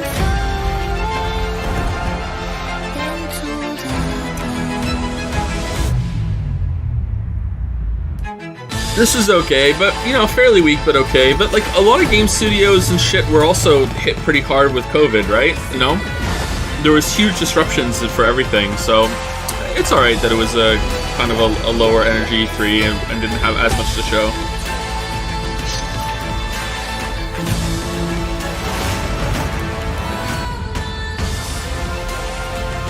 Starfield didn't show any gameplay, so I don't give a fuck. I don't even know what it is. Maybe it's like Forza with spaceships. Like, I don't know.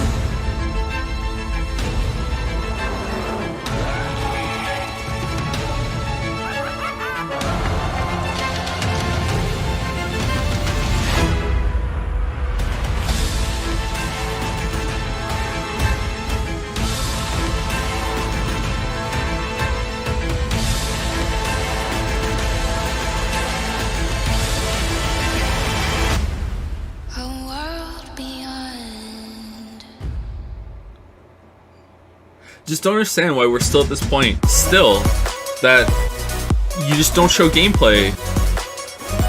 We're announcing a game, like something like Starfield. It's like, okay, yeah, here's the feeling that you're gonna have while you're playing. Yeah, I want to know what I'm gonna be fucking doing. All right, what's next? Is Square starting right away? Because I need to pee. I could hold it though.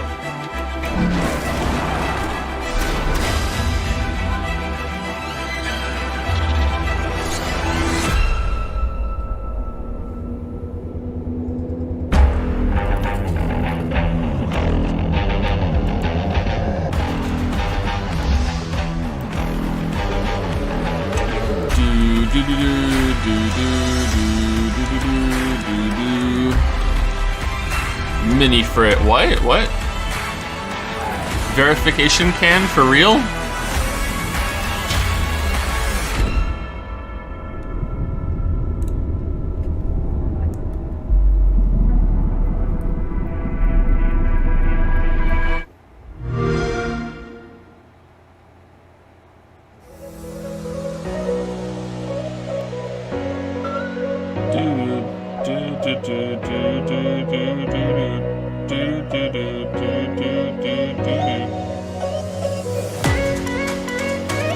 Okay, is Square Enix not for like 45 minutes?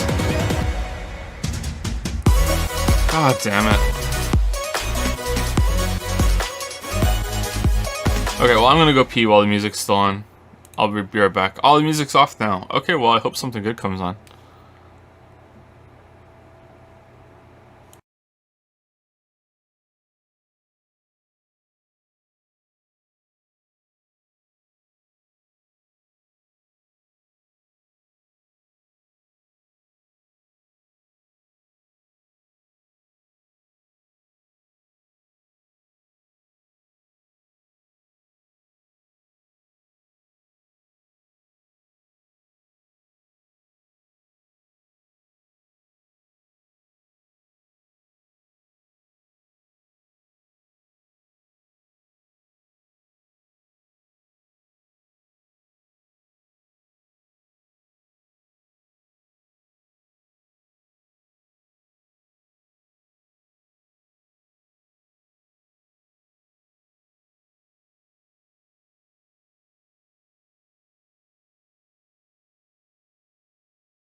Who the fuck is this?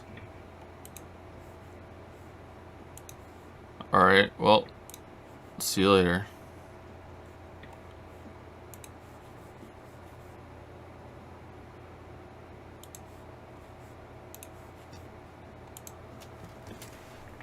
Special events. So I guess there's going to be like a Square Enix kind of like direct stream, probably.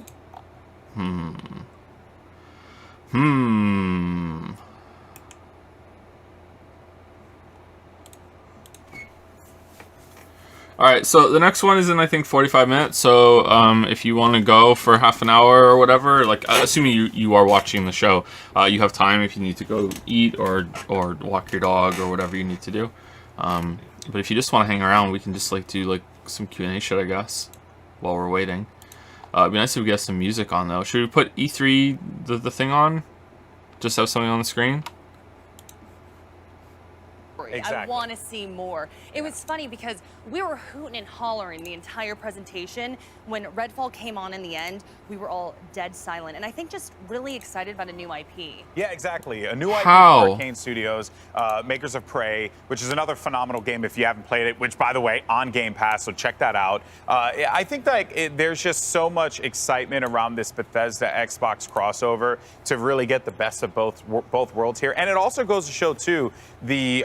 Look how out of touch I am. Look at this, 24% Xbox has in Bethesda for Racing Game 5. Fire, on that stage, you know, that they put Halo in the middle of the show, and I thought Halo was going to open the show. Yeah. And they opened and closed with Bethesda games. Yeah. Which goes to show the faith that they have in that team to churn out massive hits for their games. Yeah, and they said Redfall was probably going to be similar to an epic RPG with what we're going to see with Starfield.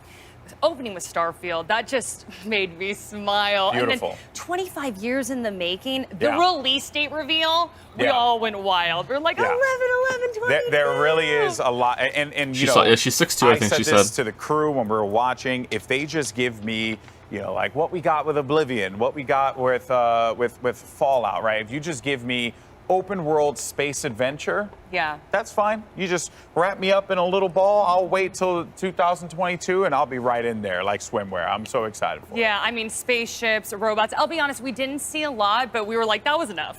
That was enough. It was enough like, to tie it it wasn't. I'm totally here for it. Yeah. I also want to talk about Psychonauts. Yes. Oh my God. Yes. I mean, we've been waiting so long, since 2005. That makes me feel very old.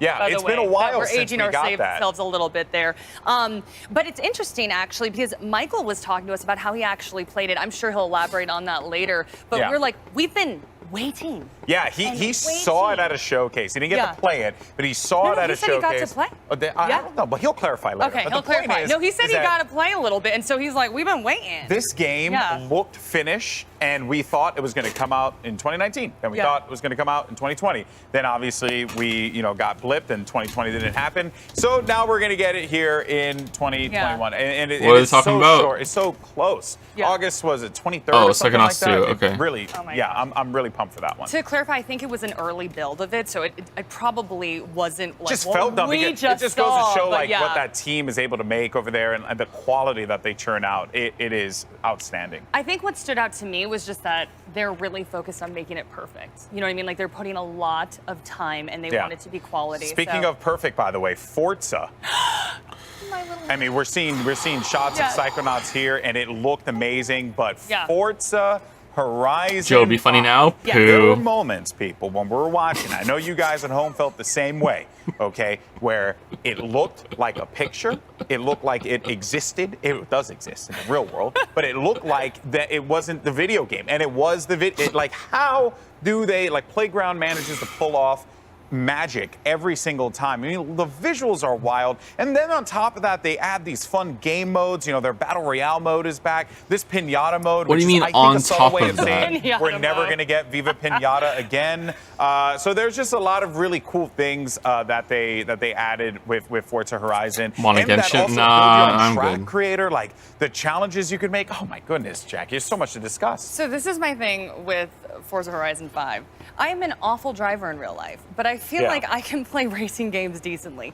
And then I can drive around in a jungle or a desert, and if I hit a cactus, it's okay. Yeah, you know, it's okay. It's okay. It ain't a big deal when you're doing it in a video game. Drive safe, kids. Yes, please drive safe. We fully encourage that, but I'm just a really awful driver, so when we see a game like Forza, I'm like, oh my gosh, I can never get in a car with Jackie. I can have fun. That is a fact. That is definitely a fact. I did want If to you talk play about Guilty place Gear, a will you little do it on bit. stream? I don't think so, no. Lost in the pack of like all these great games. It had a very classic twist to it. This is when you got really excited for it. It was post-apocalyptic side scroller with some 3D effects to it. Visually. You and I were both like, this looks so fun. Yes, that HT. So the idea these presenters aren't impartial and might be getting incentives to talk of these games. Yeah, but they said some like weirdly honest things. So I feel like they were just like incentivized just to be excited, but you still don't have to lie, you know? Gorgeous. There were just kind of strange, to be honest. I just want to say real fast. Do you think Elden Ring coming out in January is too early? It'll be delayed, I think, but I don't think it's too early. A pleasant surprise. I am actually in my Again, we just spoke about COVID. I don't know how much From was like hit by that. So like probably like everyone was affected. The expansions. Amazing. Look at this animation. And we were back and forth. Usually when From announces a game, it's out within like a year and a half, isn't it? And it's been longer than that, I think. You know, and then you know, once you hear the witty dialogue, and we have these earpieces on, so it was kind of hard to hear it. But once we had the witty dialogue, and you know, you saw the Moon Man turn around, it was perfect. Honestly, I'll look into Nebula a bit and see I had all these titles to get through, but we don't have time to talk about it. So just we don't have time. Whoa! Throw them all away. We're going to, I think, hand it over to Greg with our folks over there. It's not fair. Why is he getting to talk about it? You don't get the plasma sword. You don't get the plasma sword. Well. Thank you, Jackie and Golden Boy, for trying to talk about every Xbox game so we would have nothing to talk about. E3 is back, but alright. luckily, with more than 30 games being talked about, we still have plenty of ground to cover. So let's go around the room real quick to start off. Dan, we'll go this way on the horseshoe. What was the most hype? What was the game? What can't you stop? Starfield. A Euden Chronicle, a spiritual successor to Suikoden, one of the greatest JRPGs of all time. Over 100 recruitable characters. I'm very proud to have backed that game on Kickstarter, to see it here in the showcase. Just getting so many new eyes on it. It is a phenomenal looking game, and I can't wait to get my hot little hands on it in 2023. And 2022. I was going to say, how do you feel about there being the 2022 one? I mean, the horniest started. To me, so I'm stoked. I can't wait. Okay. Avi? I do have to say that you also convinced me a little bit. I'm like, oh, I've never heard of this before, but your enthusiasm, I'm like, okay. I am here to help spread the good word of Euden Chronicle. Yes, it looks incredible. Exactly. So pretty. I mean, Redfall. I definitely was not expecting that. I was sitting here going like, that's Fable though, right? That's Fable though, right? That's Fable though, right? We didn't get any of that. We got like a small little mention, but still Redfall, no one knew that was coming. Sure. Like How can you get excited over a fucking cinematic trailer? You don't even know what it's gonna be. It could be like an XCOM tactical shooter. It could be a fucking RPG. It could be fucking open world shooter shit. It could be like a round-based Left 4 Dead thing. You have no idea. Purple powers that she had going on. We had, what they call him, Edgar Allan Bro with the bird. And then like the UV ray light gun. I'm like, it's a card game. It's a roguelike. You know, you have no fucking idea. 100%, I can see that, and especially for Arcane coming out swinging, right, showing what they can do, what their style is. Obviously, the trailer for it would be interesting to see what we actually get from it when we get gameplay for it. For me, I got my wish, which of course was it's her job to be excited, and it's my job to be snarky. August 19th, can't wait. Obviously, a great cast, but a great concept of that Groundhog Day. How can we get out of this one situation in this one room? Michael, what about you? The Outer Worlds 2, that was a genuine surprise because Obsidian is one of my favorite developers. When they come out with RPGs, they go wild on them. And Outer Worlds was like one of my favorite games of the past couple years. Sure. So when you think Obsidian, you're probably thinking about Avowed, which was revealed a little while back. I'm thinking New Vegas, all right? But Whoa. I'm thinking of Grounded, which I've also played and enjoyed. He's off script. I'm talking about like what you expect next from that. Sure. Yeah, but like Fallout New Vegas. If y'all ain't played Fallout New Vegas, it's on Game Pass. Y'all should check that out. But yeah, that is one of my favorite Western RPGs of all time, Fallout New Vegas. So obviously Outer Worlds was fire.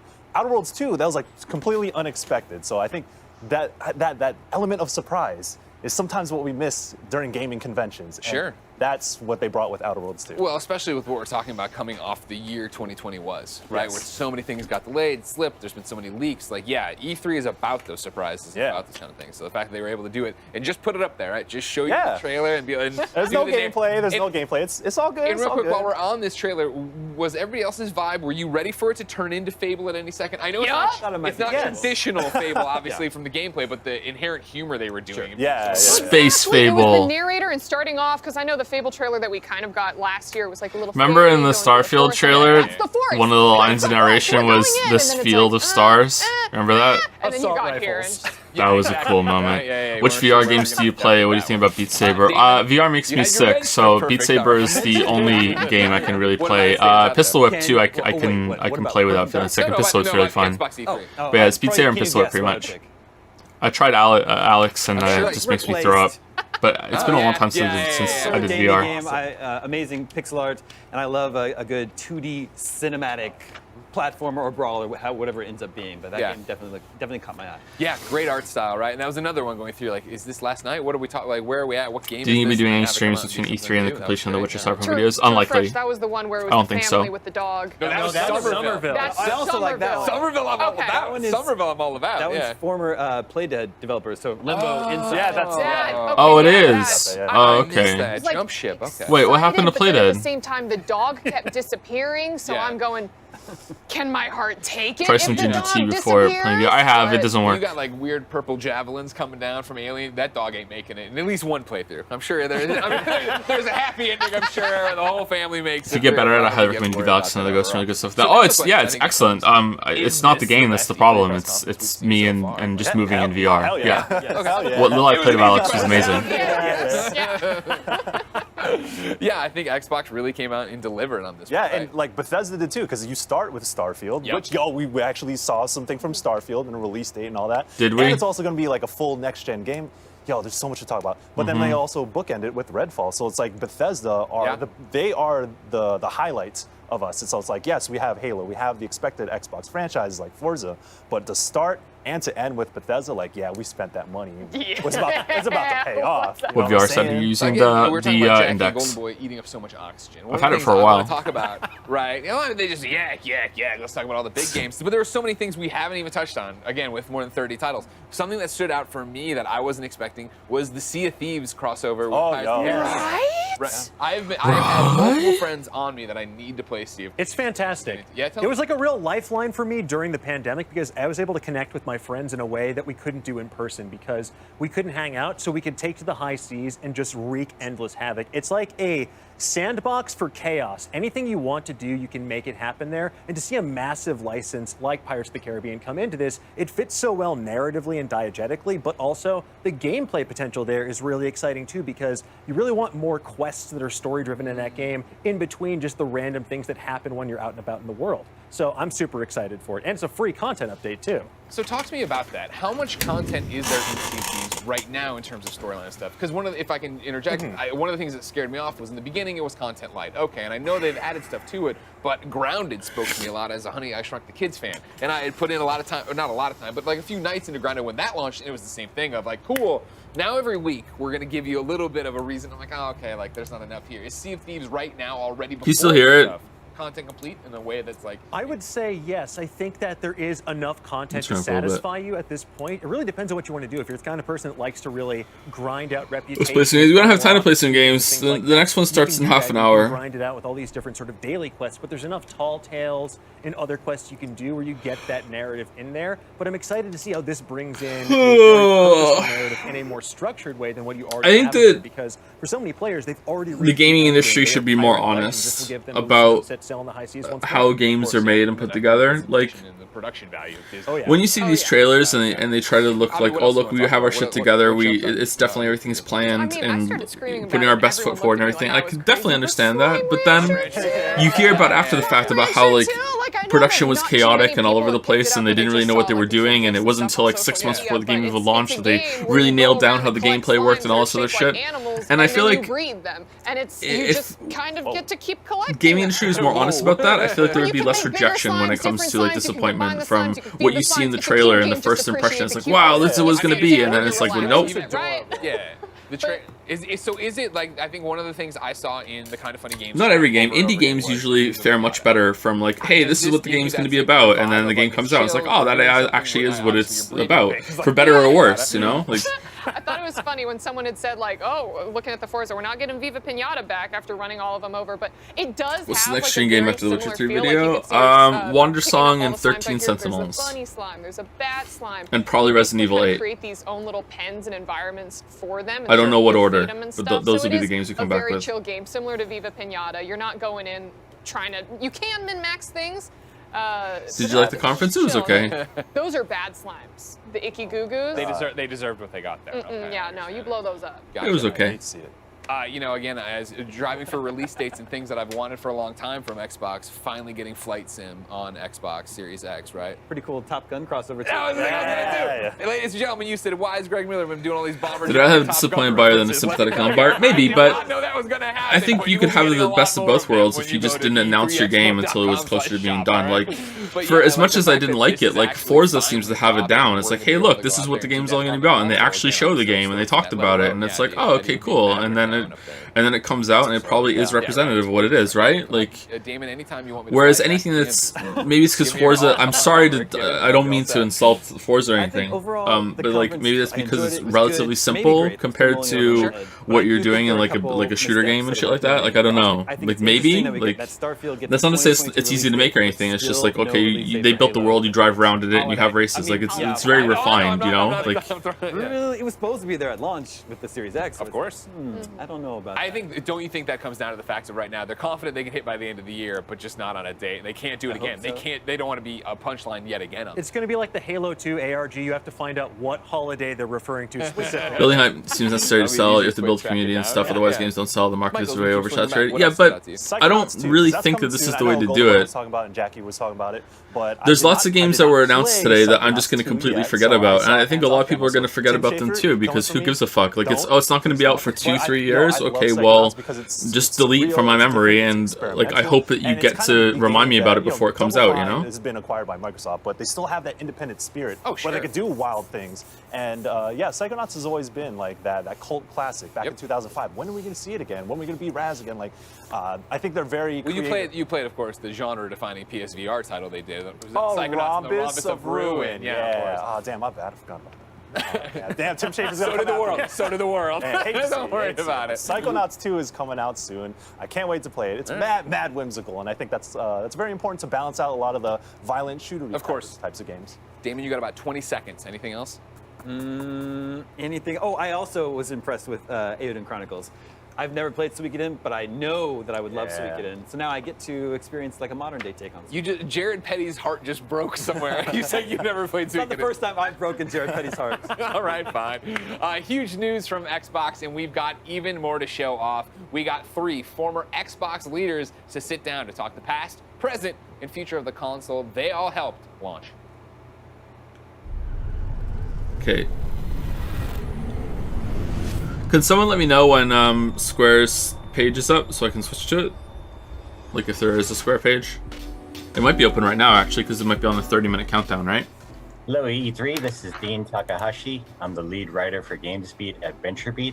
I've been covering games for about 24 years, and I have also covered tech for about 30 years. Oh, God. And so that means I was around when the original Xbox launched, and had the opportunity to write a couple of books on the Xbox business. The first one was Opening the Xbox, and I'm very pleased to have this panel of sort of a reunion of Xbox leaders here, and I'm going to have them introduce. Wait, is the Cuphead? Yeah, it is the Cuphead dude. Yeah. Shane Kim. Again, like you can talk about games and write about games without being particularly good at games, but like you shouldn't be reviewing games if you are bad at games or if you can't finish them. Preview is up in the air a little bit, but yeah.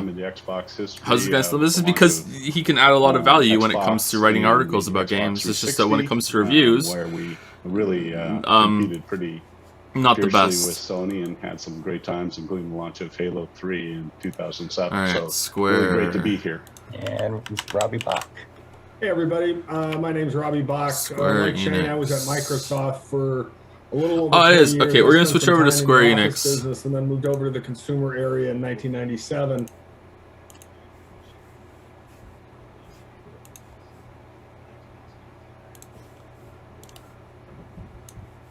Check this out. It's very fancy. Alright, I want you guys to just prepare yourselves for how fancy this is, okay? Here we are. You ready?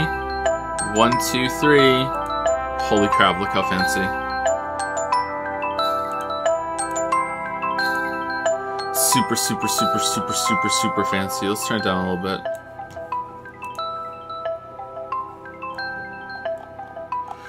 The guy uploaded a video. From what I read, he uploaded a video for fun and then the internet lost their shit. Yeah, but then it came out that he really poorly reviewed Mass Effect because he didn't understand that you have to level up.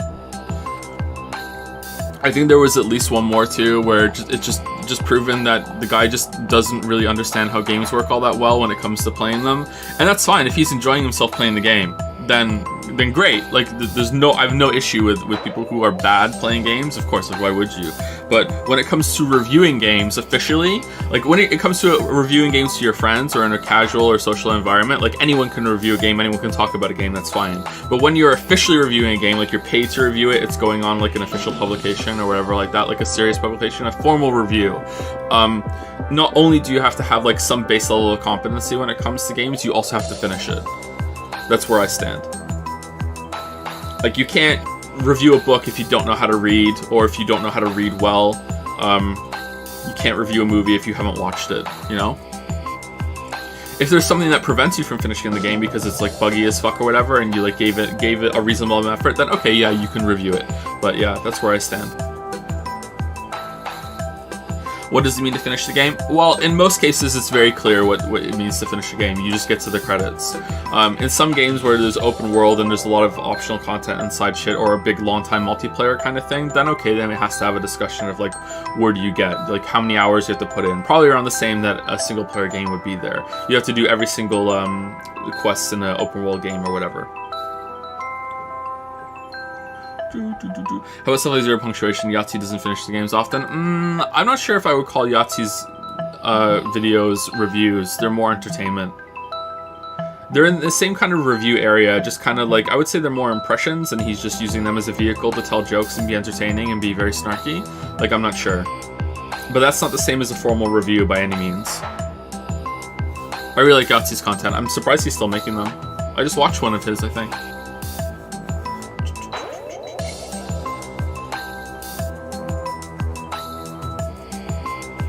If you have difficulties reading books, you can still review them, in my opinion. In a formal environment, I'm not sure. It depends on what kind of difficulties you're having.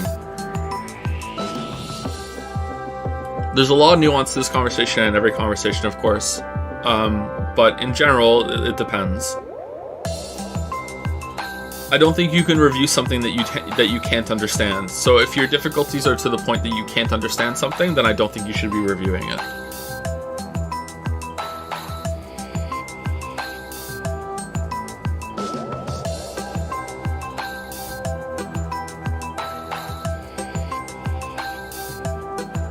Can you review a book you only know from listening to an audiobook? I think so, yeah. I don't see why not. I think you should disclose that because it might be a different experience to some people, but yeah, I don't see why not.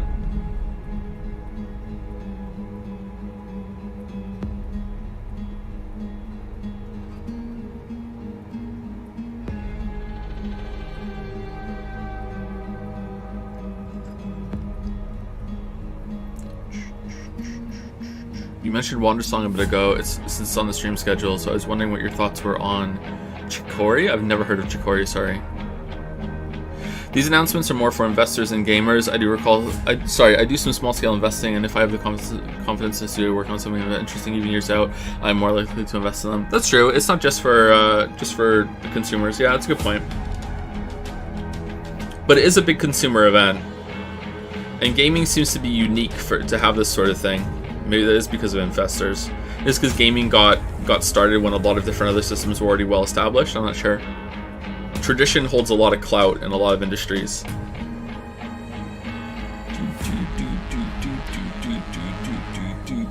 What if the game is so bad at explaining stuff that you can't understand it? Could you make a review talk about that aspect of it? Oh yeah, for sure, yeah.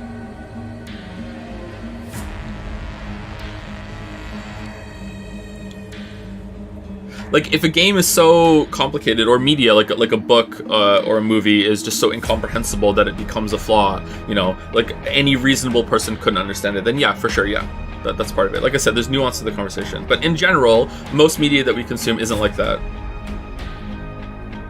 What is the countdown to? To the Square Enix conference. This is what the countdown is.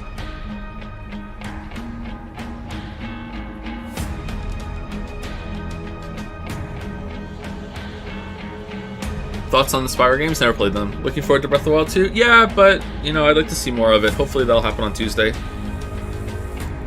I just want Breath of the Wild 1 with dungeons. That's it. That's all I want. It could take place in the same world, tweaked with maybe like 50% extra landmass added onto it, and I would be happy if they did that when added dungeons.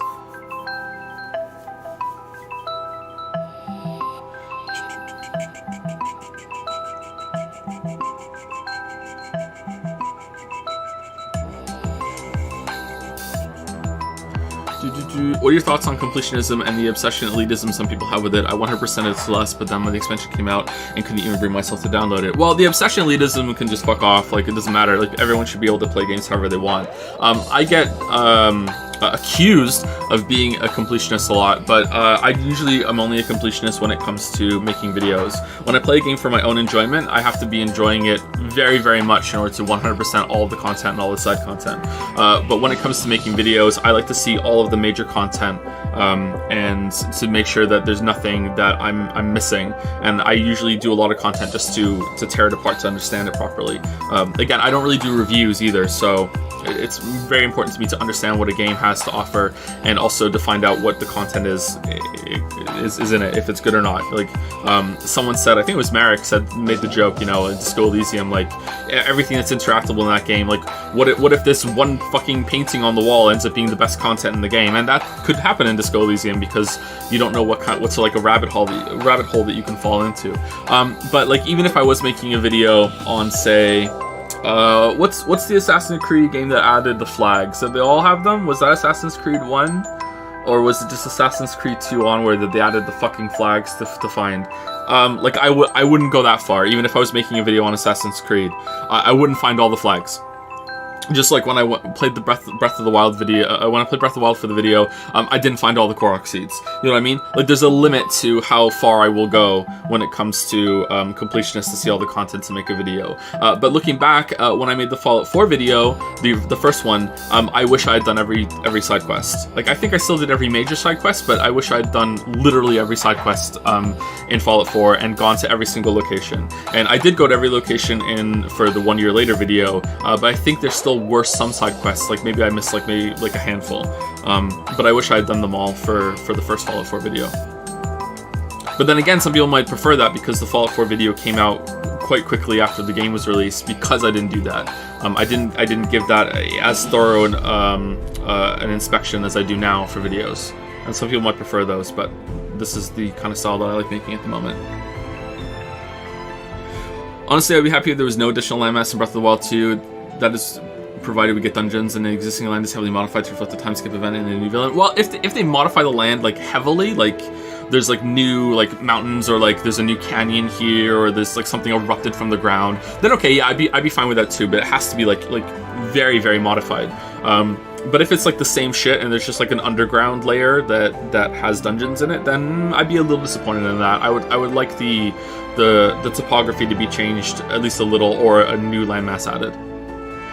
Is Sekiro video coming after Witcher 3? I'm not sure when the Sekiro video is coming, but it will come soon after Witcher 3, yeah. But I don't know if it'll be the next video or if it'll be like 3 or 4 videos after that. I don't know. I've written the Sekiro script already. I wrote it a long time ago, actually. Is there a video you made that you don't agree with anymore? There's probably some points in some of the Dark Souls videos that I probably would contest a little bit, or wish I had explained more, but I don't think there's any video that I have that I'm like, yeah, that's kind of bullshit, or anything like that. I'm trying to think. It's been a long time since I watched all my videos back, apart from the Witcher 1 and Witcher 2 videos, but even then that's in pieces. No, nothing comes to mind right now, sorry. There've been times where I wish I had been a bit nicer. Have you seen H Bomber Guy's video on Dark Souls 2? Yeah, I have, yeah.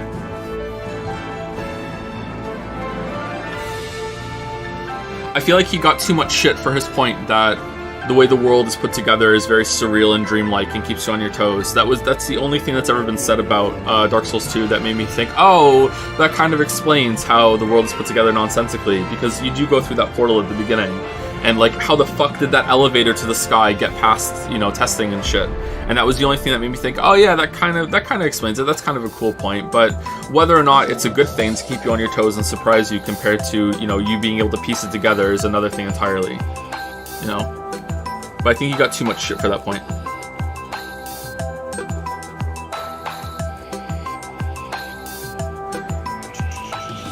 I'm looking for caves and underwater swimming from Breath of the Wild 2, as well as dungeons. Hope for a hook shot or a new way to traverse old landmasses. Yeah, that'd be fun. I'm not sure about underwater swimming. Caves would be really good. Caves and dungeons. Sorry if you said somewhere, but when do you think the Witcher 3 Cyberpunk videos are coming out? Cyberpunk videos coming out first, and it's now like a full critique video. It's not like... It still is gotta focus on glitches and shit, so like calling it a full critique video like I just did might be a little disingenuous, but it is definitely much closer to a full video than the Fallout 76 glitch video is. I spoke about it yesterday. Basically, the quick version is that when I made the glitch video for Fallout 76, I had the previous Fallout 76 video and the Fallout 4 videos to build on already. I had already gone through the trouble of explaining how those games work. So when it came to like literally I sat down, I was like, okay, here I go, I'm gonna narrate the video now. And then I realized it was like, well shit, like I'm explaining so much here and how this works, and to explain why something's broken, to point out why something's broken, you have to explain how it's supposed to work, and and then it just turned into like this actual like off-the-cuff critique, and then I couldn't do that. I can't improv a whole critique video, so it turned into that. And also, we just had a baby, so yeah.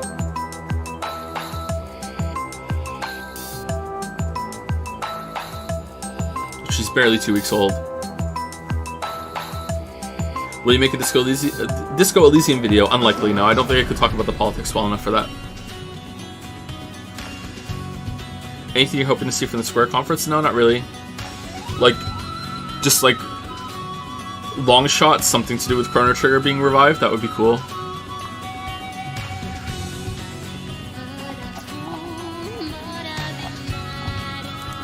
How far are you roughly into finishing the Cyberpunk video? I'm not talking about it, sorry. Because then people will get like, oh, it's gonna come out, and then I get shit on for guessing, and then I get mean tweets saying, you promised! I was like, I didn't fucking promise anything. No, you promised! So no, I'm not saying shit. It's out when it's out.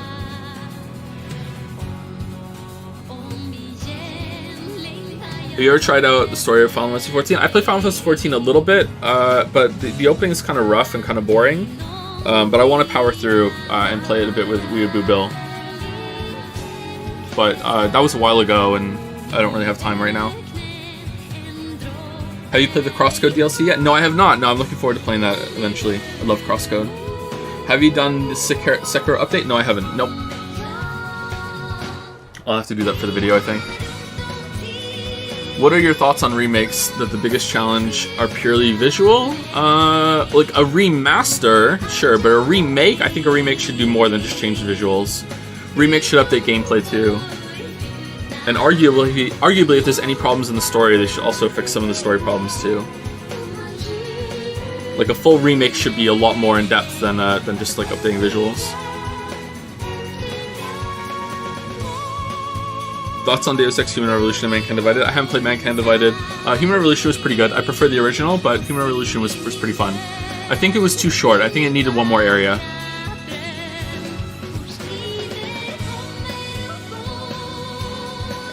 What's your absolute most anticipated game, whether announced or not? I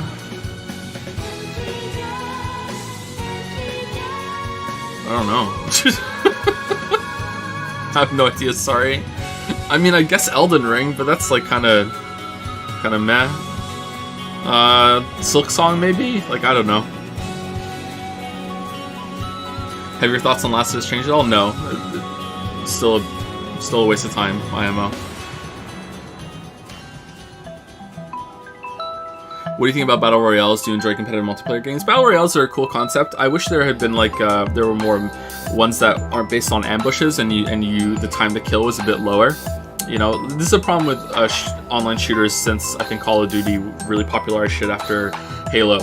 Like in Halo, Combat Evolved, it actually took a little while to kill somebody. Like, sure, you could like get them down real quick with headshots and shit, but you know, usually you saw the person that killed you before you died. Whereas in Call of Duty, it's basically whoever ambushed the other person wins. I guess Counter-Strike did that too, right? But I didn't play much Counter-Strike. And Fortnite and not Fortnite. PUBG is kind of like that too, where you just die all of a sudden. I think Fortnite has a higher time to kill, doesn't it?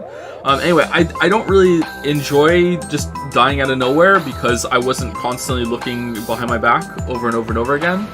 This happened when I played Tarkov as well. You're just walking around, dead.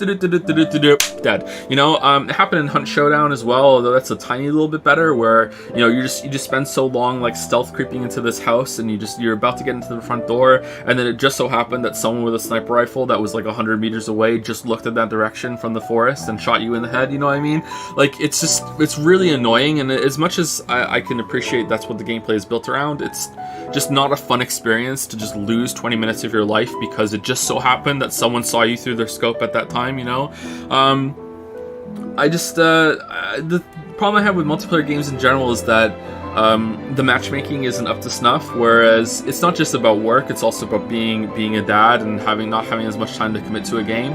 That we spoke about this earlier, that you're just constantly going up against these players that have devoted themselves to this game. This is all they do. You know, they eat, sleep, and play League of Legends. They eat, sleep, and play Counter-Strike. That's literally all they do, is just play that game. They don't play any other game, really. They just play that game. And going up against these people is just immensely frustrating. Just like, well, okay, like I guess I just lose. I just waste all this time. You know, like I said in the Hearthstone video, you're just basically role playing as a bitch AI for the other person to have a fun time. And I think there should be room for these people to play these games and have fun and enjoy themselves. But when the matchmaking is poor enough that you get matched against some of these people, or they're smurfing or shit like that, it's just like, why fucking bother? You know? What do you think of Overwatch? I didn't really get into Overwatch all that much. I don't know why. I think Overwatch had a problem with ultimate abilities being like what I just said about ambushes. You know, you're just playing the game, you're fighting, and you're having this back and forth with a bunch of people, and then all of a sudden that guy that has the fucking exploding wheel that he revs up just comes in, and suddenly you're dead before you even know what's happening. Or Pharah flies up in the air and like, oh, I'm dead, I didn't even know what happened. You know what I mean? Like, it's just like, you're just fucking dead. Like, and that's, I guess the ult is like, oh yeah, this is a really powerful ability to make the other person feel great, but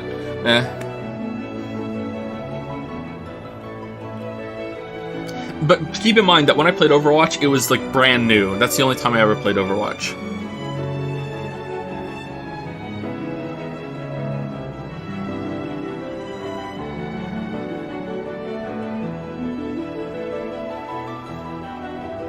Did I try Destiny? Only very briefly. I think I just played the intro of Destiny 1. Or Destiny 2, I can't remember. Maybe both of them. Just a very brief intro. Maybe it was Destiny 2. Maybe I didn't play Destiny 1. Maybe it was only Destiny 2. It felt okay.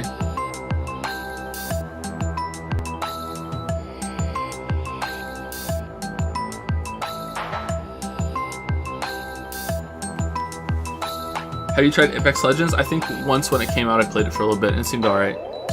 I try a lot of games just to see if I'll mesh with it, and it's like, I guess it's alright. The only multiplayer game I've got into in the past couple of years has been Hunt Showdown. I played that, you know, maybe 20-30 hours. What constellation is your Duloc at this point? Still C4. I haven't got any Dulocs in a while. I have the Duloc curse, if you don't know that. I just keep getting Dulocs.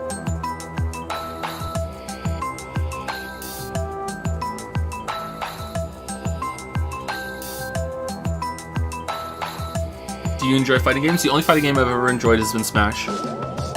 It's not a fighting game though, Joe. That's the only one. I'm tempted to try Guilty Gear, but again, time. I don't really have time.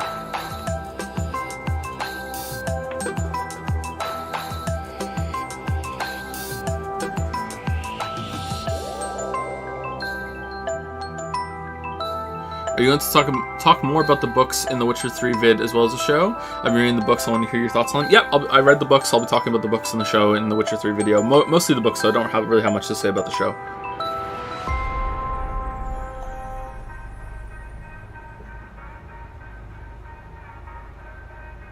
Did you play Valorant? No, I haven't. Is Genshin actually fun, or is it just for the video? It's fun, but you shouldn't play it.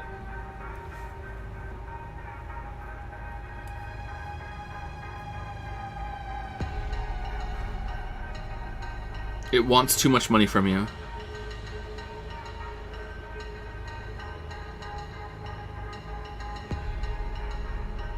I still don't know if you truly learn Polish to read the books or grow your hair out. I did grow my hair out. I didn't learn Polish though. No, that was the lie. Do your kids know you play Genshin, or are they ashamed? Not only do they know I play Genshin, sometimes I call them over when I have some crystals to open and I let them push the button. What a bad dad.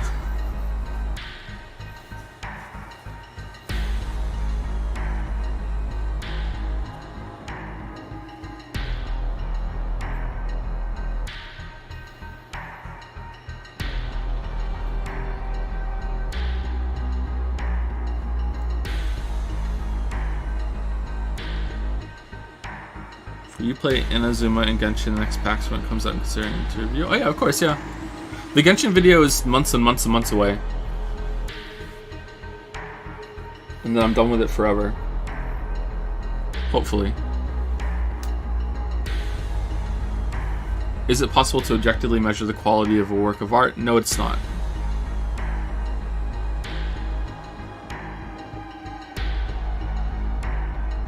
Have you any interest in heard of Amori? Yeah, it's been brought up a couple times. Amori's kind of like the Undertale kind of game, right? It's more of a spooky game though, I think. Maybe we'll stream it at some point, I don't know. Ever tried the most recent Wolfenstein games? I don't think so. I think the last time I played a Wolfenstein game, I was like 15 or something. Eggs with syrup? No. Do you plan on playing another visual novel besides 13 Sentinels? Is 13 Sentinels in the visual novel? I thought it was like a turn-based RTS thing. Turn-based real-time strategy. Is The Witcher 3 your favorite game? Fuck no. What? Hell no.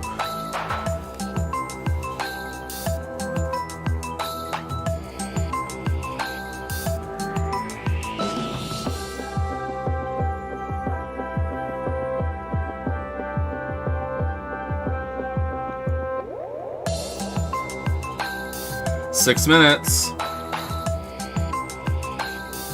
I was surprised to learn that Nintendo actually had Luigi's Mansion 3 months Luigi's Mansion 3 finished months before it is released. Thoughts on why companies don't do this more often? No idea. I think Nintendo makes their games a lot cheaper than most other big developers of that caliber. I'm not sure if that's true or not, but yeah, I think Breath of the Wild is their most expensive game they've ever made, right? Yeah, I don't know. I wish more companies did do that more often. But who knows how much hype works. Not into marketing at all. Final Fantasy VII Remake is the best example of a recent remake. Rework story, gameplay, and world. People complain at the start of the Final Fantasy VII was the more dense part of the original, and thus future episodes will be worse as they have less source material, but it does have shown commitment to the change of the original. To change the original is required to make a good game. Yeah, but I'm still a bit concerned that it was a full game and it was only that part of it. I guess it was long enough. I should play it, but I hear they added some superfluous crap, but they also made it more interesting. But I don't know. I don't know if it's worth it or not. I'd be interested to see where it goes. Like at this rate that they're going with the first one, like it's going to be like 8 games, isn't it? Or did they say they're committed to doing it in 3 or 4? Do you play video games? If so, what is your favorite? I don't play video games, I just pretend. My favorite video game is none of them. What's your favorite Final Fantasy? 6. Are you watching the DMCA friendly version? I don't know, we're just watching the main Square Enix one.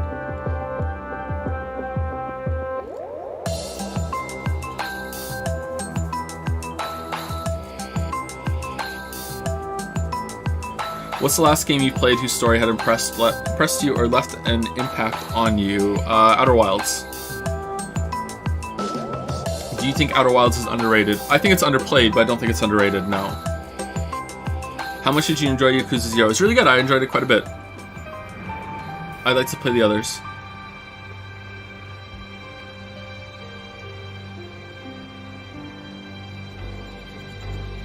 Final Fantasy VII is heavily front-loaded, 40% of the script is in Midgar. I'd be surprised if Final Fantasy VII Remake is more than 3 games. Is it? I've played Final Fantasy VII, I played it when it came out, like right at release, and I don't remember it being mostly in Midgard at all, or even 40%. Like, what? The Midgar section is very long and dense for sure, but no, like the rest of the game is spread out over many locations. But if they're going to be doing like at that scale or that graphical fidelity, that just makes me more worried, right? They're gonna have to change everything that happens after that. I don't know. You played this amount of sequel, planning to play? Oh yeah, I plan to play for sure. I haven't played it yet though. What do you feel about the God of War delay? Very smug because I called it. Tinfoil hat time. It wasn't delayed. It was never coming out of that date. Never.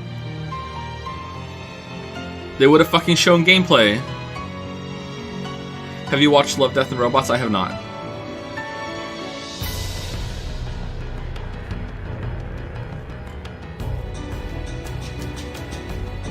I really like your work. Oh, thanks. Why do you think the biggest reason for the orchestrated awards of Last of Us 2 just to piss off the internet, or was it a huge sellout? Okay, well, first of all, I'm not convinced or completely accept it was orchestrated. It did kind of feel like that when we were watching the Game Awards. Like, there's a huge piece of gaming and gaming culture that needs to be like, what's the word? Excised. It needs to just be like removed. And that seemed like a step toward removing that, or making it clear that these people aren't welcome and should keep certain opinions to themselves. And I agree with that to some extent, but I also believe that ostracizing people doesn't work. That like removing them from a larger community just puts people into like more and more extreme groups. To some extent, it can work. Like some small communities, or some moderately sized communities, like our Discord doesn't have like the social responsibility to rehabilitate some of these people. Although the policies I do have with the mods is that someone has to be really, really out there or repeatedly out there to be removed, because I feel like our community is a positive presence on some people that have some of these opinions. I'm not sure if it was orchestrated or not. I could see them being like, look, this is the kind of game that really needs to have these awards and accolades because we need to show that gaming isn't these kind of people that hate this game. You know, there's a lot of people that hate Last of Us 2 just because of Abby, just because Abby is a woman, just because there was like a female lead that looked like Abby did, you know, like it's completely ridiculous. There are a lot of reasons to hate Last of Us 2 that are a lot more legitimate than that horseshit, you know what I mean? I don't know if it was orchestrated though. That's where I would start if it was. I just feel like gaming criticism and how people view games is just so underdeveloped at this point that it could legitimately just be that, oh, it was so cinematic and it was so well presented and so well acted that it just won everyone over, you know what I mean? Like, it doesn't have to be orchestrated for it to be plausible that it won all those awards, you know?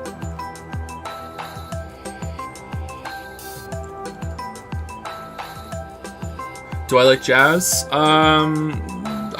Maybe, I guess. I don't really listen to that much music. I would probably like a lot of good jazz if I listened to it, for sure, yeah. I'm pretty much a music slut. Have you played the Prince of Persia trilogy? Like Sands of Time into Warrior Within and then the other one? I have played those three, yeah. I like them. I even liked Warrior Within. I thought it was pretty good. What do you think about Genshin lore? I don't. I skip all the dialogue. Have you seen Invincible? I have not, no. Oh, here we go! Tell me what this sounds like.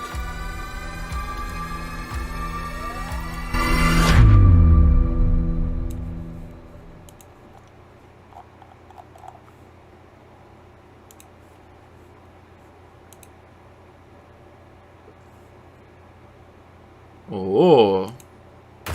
Good afternoon, everyone. Persona. Here. All right, sound. How are we going? Today we have a special E3 edition of the show for you, with new game announcements, updates, and exciting news from our studios across the globe. So let's kick off with the world premiere of a brand new game from IOS Montreal. We hope you enjoy the show. There you go.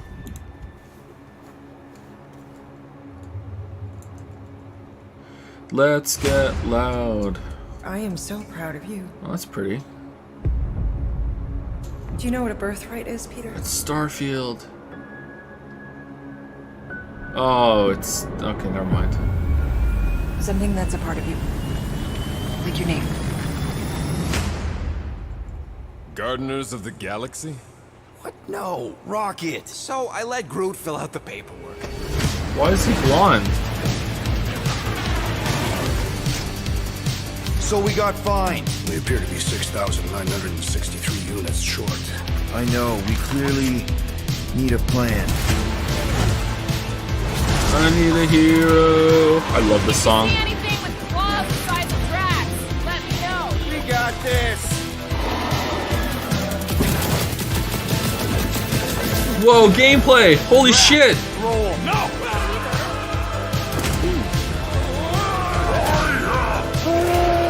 You want monster? I'll show you monster! No! We disrobe! Keep your pants on. Although it could be used as a distraction. The faces remind me of Jedi Fallen Order. We're all professionals here, right? Maybe we can work. Why is he blonde? You had one job, Quill. I did exactly what? Gamora, no killing teammates. That's who. It's literally in your contract. I made no such commitment. In less than 3 cycles, all would be lost. The galaxy cannot be saved, Peter Quill. We can do this together. He's blonde in the comic books. Who gives a shit about those? In the movie, he's not.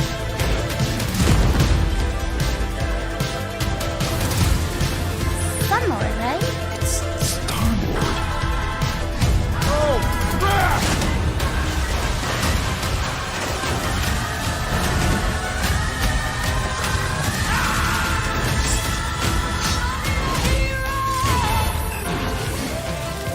Alright, that could be fun, I guess. Like, I'd like to see more of how the structure works for like levels and shit.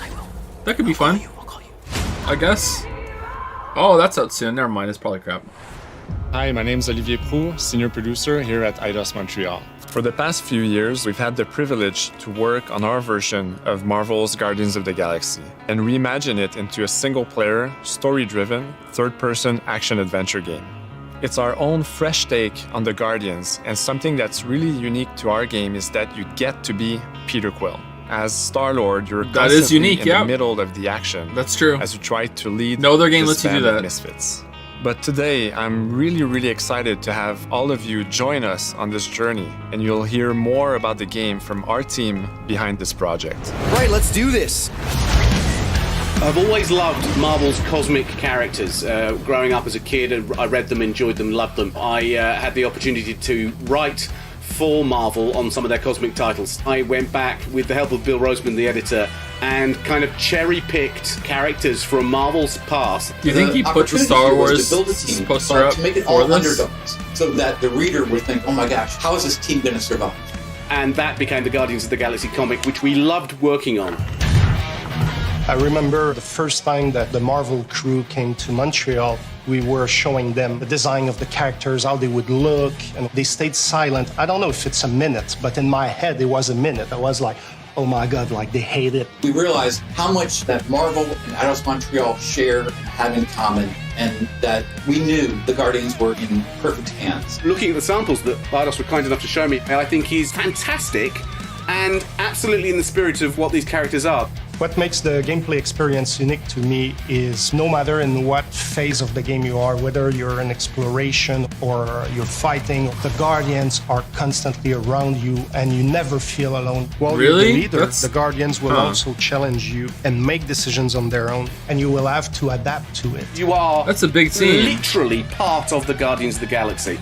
The decisions you'll make will have lighthearted to haunting repercussions, and the game will react to what you do and say. Gamora, no killing teammates. That's who. It's literally in your contract. I made no such commitment. Yeah, that's not good dialogue. You are but, playing as you know, Star-Lord and you're good. using your blasters and you're using your jet boots. Star-Lord is really empowering. He's very agile on the battlefield. He can slide and over with his jet boots. Of course, he has his elemental blasters that have different powers as well. And on top of all of this, he can use the unique abilities of his Guardians. We're not pirates. We're legally incorporated heroes for hire. Getting a God of War vibe from this. What? No. Some corridors leading to rooms, and the rooms have some fighting in it. So it's going to really depend on how less than good a the year, fighting is. they create There'll be some puzzles with like on a throwing small the scale raccoon that character looks around and then insignificant. shooting some shit And as they buttons and progress fuck. through Like, the story, they discover that they created so it's gonna depend on how good the combat is. If the something combat's really good, then big this that should be threatens the decent. There are a lot of very interesting villains in the Marvel franchise. And when you're starting to work on a story like this, you get to get your pick. The raccoon character? Which Yeah, ones Groot. will Sorry, make Groot. the best for this story. That gives us the opportunity to bring in some that are well known, but some that are also not all that well known. What Eidos is getting so right about them is capturing what it's like to be a misfit family. They're also bringing an amazing imagination to it. You're going to see planets and characters that are going to I say blow more your as mind. Star Wars Fallen Jedi. Yeah, that was my first impression too, but the more I'm seeing the combat, the more I'm thinking God of War. It's not a matter Like of that trying kind to of replicate arena the kind of comic thing. or trying to I don't replicate see it the having film. as free It's trying to exploration take the as medium Fallen you're Order working did. in and make the best version of Guardians out of that. But maybe I'm wrong. They made it fun. They made it rock and roll. They delivered everything you would want in a Guardians game.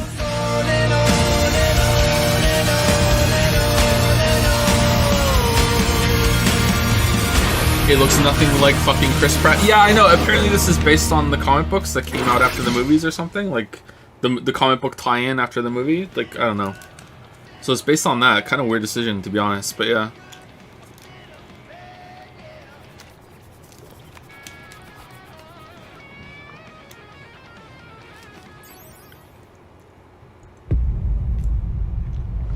Alright, that could be good, seriously. Oh, it's still going. Alright. Alright, is this the whole show? 37 units? We appear to be 6,963 units short. If we intend to keep our ship, Peter Quill. I know. We clearly need a plan. What about selling Gamora's crap? What? Oh, come on. You've been hoarding them stupid knickknacks ever since you first joined us. I mean, don't tell me they ain't worth nothing. Quarantine zone was always holding out on My us, Quill. figurines are not knickknacks. Huh, team's in trouble. Then you can't be bothered to make no sacrifice. I will sacrifice your head. And take us to the majestic mountains of Kakarantara. Guys, I think we should hear out Groot for once. Drax seems smarter. You know, the only problem with your plan is that Lady Hellbender only buys monsters, and you are not a monster. Groot, are you really offering to... No, he is not offering that, okay? It could work. Sell Groot? I guess we could bust him out after. Absurd. Lady Hellbender seeks the monster within. The small, ugly one is clearly the correct choice. He's cruel, sadistic, and his soul is filthy and filled with rage. I vote we sell Groot. I honestly think Lady Hellbender will go for it. Yeah, well, I vote for not. I also vote for the creepy little beast. 2 votes each. Peter? Well, Rocket's definitely scarier on the inside. He's unstable and vicious and totally oblivious to the needs of others. Okay, we get it. All right, let's do this. Let's go sell a monster. We're not seriously flying into that. You say the weather patterns of Seknarf 9 are tied to the temperament of its ruler. Drax reminds me of a Star Trek character, and I can't place him. We're flying the wrong way. Nah, he's not flying at all. Guys, relax. One of the Kardashians, maybe. Adjustment. Those aliens from Deep Space Nine. Hellbender's castle isn't even that far. That is not a castle. It is an impregnable fortress. So how do we impregnate it? Ask Peter! Tell me, Captain, if the Federation is so great, how are there no games? We'll figure it out on the way. There is nothing to figure out. As beast merchants, we will easily gain access to Lady Hellbender. Good!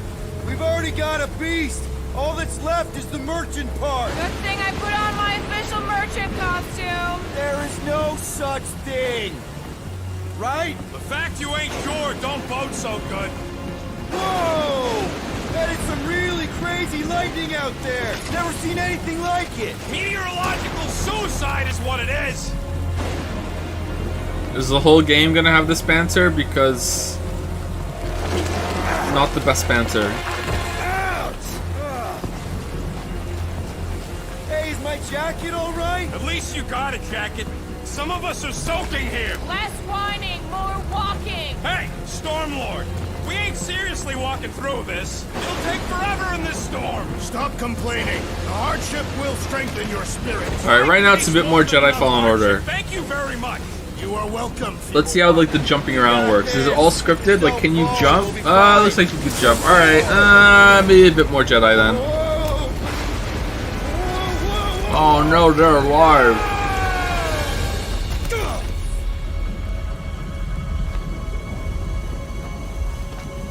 Everyone okay? Greg's dead. We should have gone to Maku 4. I would be wary, Rodin. You know what? I survived freaking Half-World. I think I'm scared of some little... It's not alone. Get ready. Wait, did the sword just appear? What are these things? They are amorphous vermin. Shoot first, questions later. Drop them, Gamora! This won't hurt much. Okay, so you can give them directions to do shit, kind of like like extra powers you have at your disposal, and they just do it for you. Okay, that seems a bit clunky, but I guess you could get quick at it. All you, Rocket! Time to go boom! Doesn't look like you aim. It's like lock on target. Okay. Should we ask them for directions? I'm thinking maybe they are directions. Oh, like a signpost or something. I'm not saying it's an arrow with the word fortress on it, but statues suggest civilization, and the only settlement I saw when we were topside was Lady Hellbender's fortress. Dead end. That's just great. It's a retractable bridge. They used them at the prison I was in. Too bad the controls are on the other side of the giant chasm. Still can't tell if the jumping is context or not. But can you just jump around and explore or no? I may activate a hole through your face. Put me down. It'll be fine. Just curl up in a ball. What? Drax, throw him. No. Very well. Peter. It's okay. He'll land on his feet. Ooh. I guess that only applies to cats. You sons of sharks! Scut-busting ass! I am not familiar with these words. Order the beast to do its job. Rocket, come on, man! Ram it, dash face! Fix the bridge and we'll raise your cut by 5%. I want 10. Okay, deal.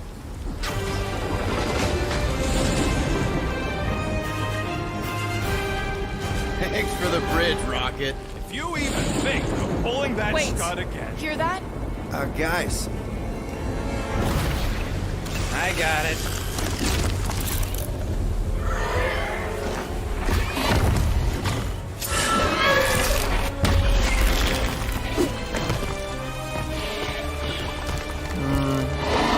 I don't know, I'm not really feeling this right now.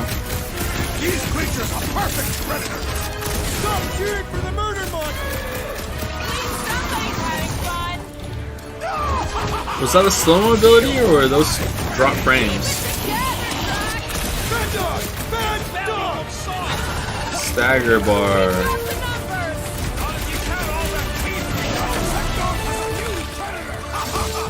Avoid the mouth, dodge the tail, slice the ear. Is anything on this planet not trying to kill us? Guys, huddle up! Oh god. Already missing the jiggle jellies. They keep moving around. It is past time, my blade! Don't get too close to that mouth. This guy barely feels it. Yeah, I smell it too! Come on, we got this! Perhaps these were sent by Lady Hellbender! Well, she can keep it! How come monsters are never friendly? It's too busy, man. There's like visually and audibly, it's too busy. There's too much going on and not enough gameplay going on. There's way too many characters, just standing around for this one thing. And the point of even getting the Flarkin thing was looking like we mean business. All right, Rocket. Time to put on your monster face. I only got one face, Quill. Are you sure about this, Peter?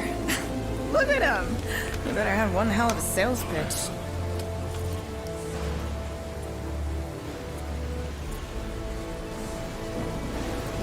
Maybe Gamora's right. We should try selling Groot instead. Really? This is an affront to democracy. I just think that we might need Rocket on the outside for this one. Yeah, we noticed. You want to make that call, then you better not mess this up. You hang tight there, bud. When the time comes, I'll get you out of there. Rocket style if I got it. Drat. Gamora, can you help me with No. this? What? Why? To guarantee your safety as our leader. Ah, come on. Don't look at me, I ain't pulling that thing. Remember, buddy, menacing! Like me, only bigger. I am Groot. Not bad, not bad.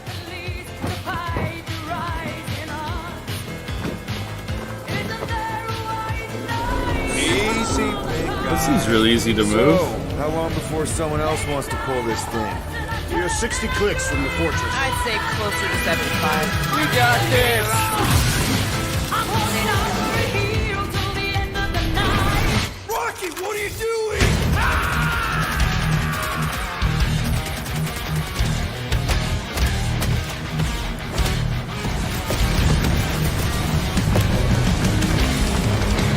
Alright, well, if I got a chance to try this, I'd try it, but I'm not sold. I really appreciate them actually showing the game and you get a feel for what it's about, but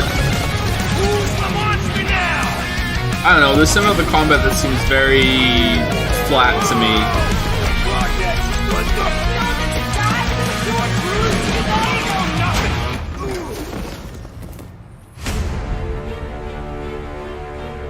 Guardians of the Galaxy.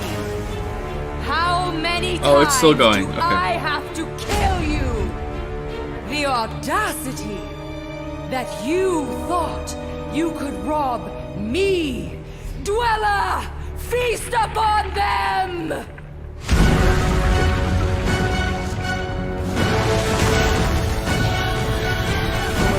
Does it have a gun?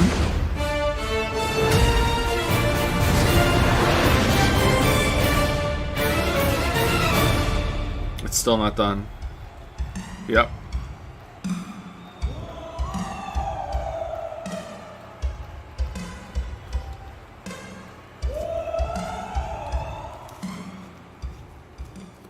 Now we're going to revisit two iconic brands that are being remastered for modern platforms. First up, relive the classic games in the Final Fantasy series, and then get one more peek at Legend of Mana ahead of its June 24th launch.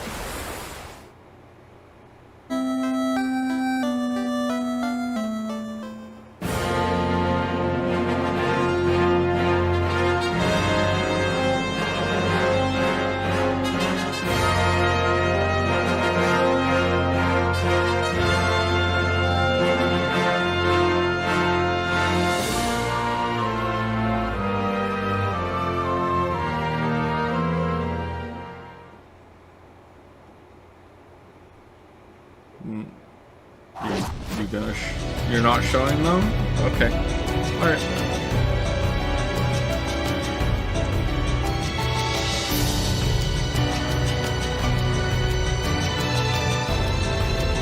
The announcement we're gonna show this was longer than that.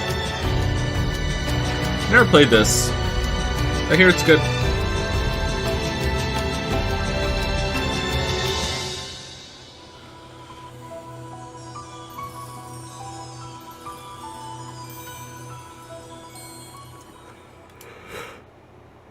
Up next, Earth's mightiest heroes continue their fight to defend the world in Marvel's Avengers. Oh, the team at it's Crystal Marvel Dynamics Showcase. is excited to share the latest updates with you, including new mission types and a growing roster of heroes.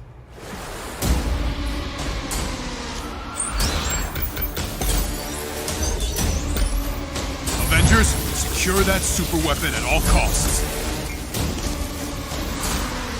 Cosmic energy is building up. Every second counts, people. Keep it moving. It's beautiful, isn't it?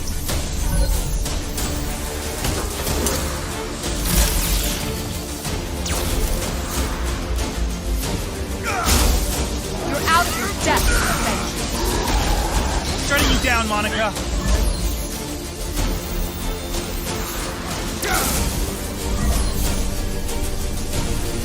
world doesn't need it. AIM will save this world. I will save it. There is no end to these crumbs. Is Thor just wearing a shirt? You don't understand what that cube is capable of.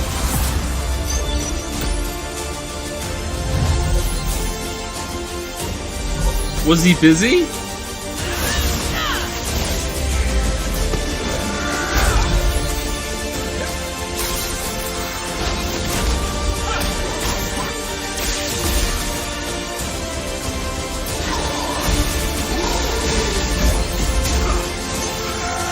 Whoa.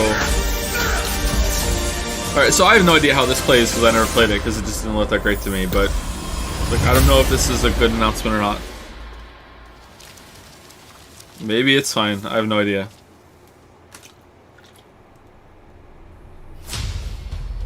I applaud your efforts to connect with your roots, but as a man who has seen 3 Black Panthers fall, I must warn you of a few things. Many eyes follow the path you are about to walk down. You look like Batman there. They say I walk like a king, talk like a king. You can act around now, say the same. You just wanted to show off these suits. They all want the name, but they ain't got what's running through these veins. Make way for the king. It is Claw. Brother, no!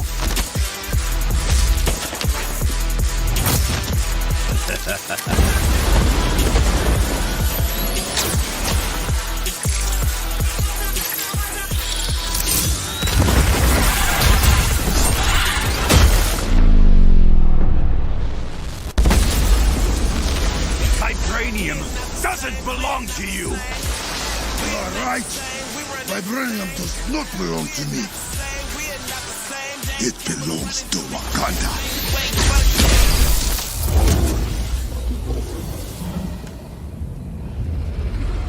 I thought he was gonna say it belongs to everybody. So give me the crown. Say I walk like a king, talk like a king. You can act around now, say the same thing. They chasing the fame, they all want the name.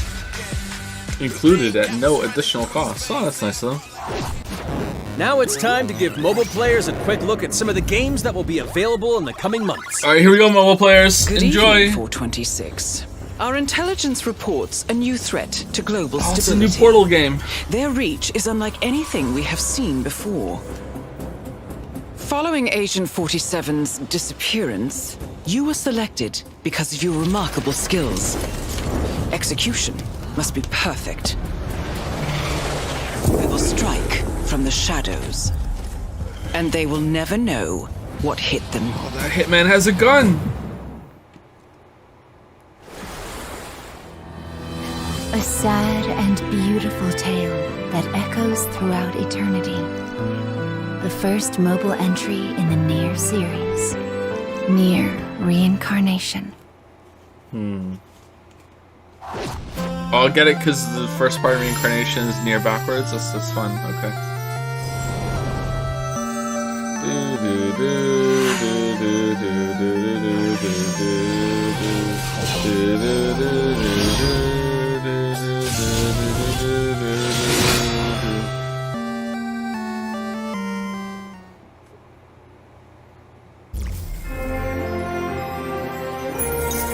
Wait a minute. That looks like a gotcha. Hold the phone.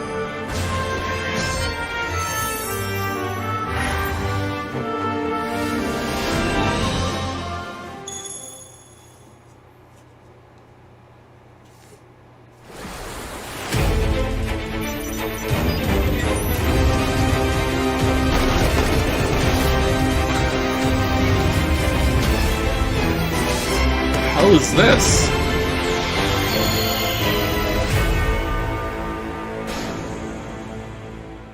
Okay. Battle Royale. It did look like a Battle Royale, didn't Platinum it? Games is giving you an exclusive look at the epic world of Babylon's Fall, featuring fluid combat, powerful weapons, and a unique art style.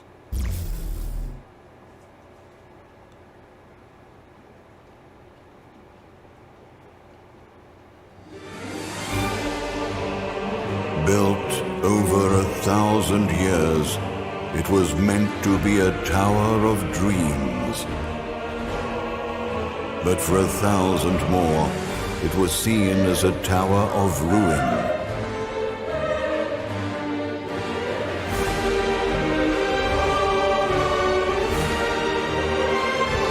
Persevering through fire and ice and the coldest of winds, eventually the tower became a symbol of unrelenting ambition. That tower's name is Babylon. Oh. Is it gonna fall? Does the savior of Neo-Babylon stand among us? Let's find out without further ado!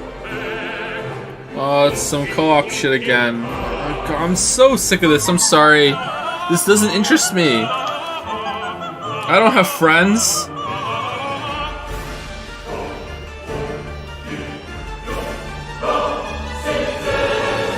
If I'm to die, then I'll die for hope, for what little hope there may be.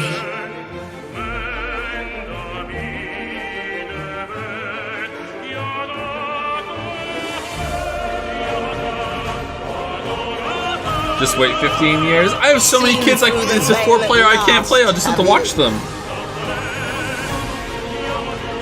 You winning, kids? We're all prisoners of our subjective reality.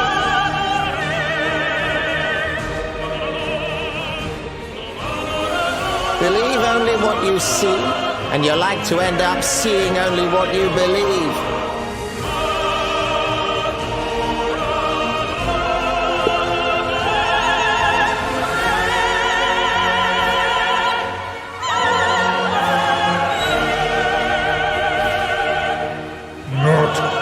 But 2 paths lie ahead. Ascend to the heaven above the tower, or fall like this one now before you. Now begins its tale of both hope and despair. That also seemed hard to follow in the combat. Maybe it's, oh, it's PlayStation 5 as well. Maybe it's because of string compression or something? I don't know.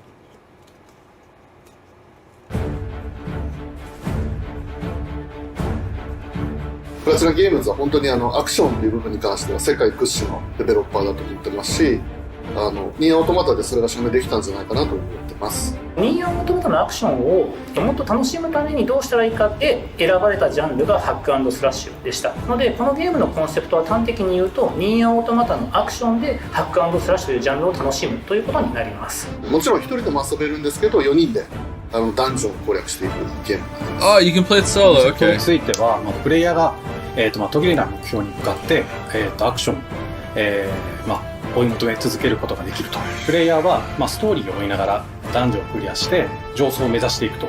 入手する装備や素材を集めて自身を強化してカスタマイズしていくと。ゲームのスタイルとしては、オーソドックスなハック&スラッシュという形ですね。ただアクションがスキルや強い力を引き出すためのトリガーになっているところがポイントかなと思ってます。プレイヤーの背中についているギデオンコフィンというのがかなりキーアイテムとなっています。それによって、遊び方とかカスタマイズの方向性っていうのも変わってきます。ハイファンタジー感というか、その上品さというところはすごい意識してくれっていうふうに言われましたね。カートゥーンチックにやらないようにというか、リアルに本当に存在している人たちがいるかのような感じは意識しました。このゲームは運営型のゲームとして開発しています。発売後も定期的に新しいコンテンツを提供する予定です。ようやく皆さんに改めてこういった形で発表できたのと、本当に私たちも嬉しくなってますし、まさにこれから開発の佳境になっていくので、精一杯頑張っていきたいので、皆さんも引き続き応援よろしくお願いいたします。I don't know, maybe I'm tired, but I'm just not really getting a good feel about what the game is about, sorry. Now let's check out the next major entry in the popular Life is Strange series, True Colors. The team at Deck 9 is ready to give you a deeper look at Alex Chen's psychic power of empathy. But first, here's a look at the Life is Strange Remastered Collection. Feels so weird to be back. After 5 years, you're still Max Caulfield. What do you remember about us as kids? I think about us as little pirates, running and jumping through Arcadia Bay. We are awesome!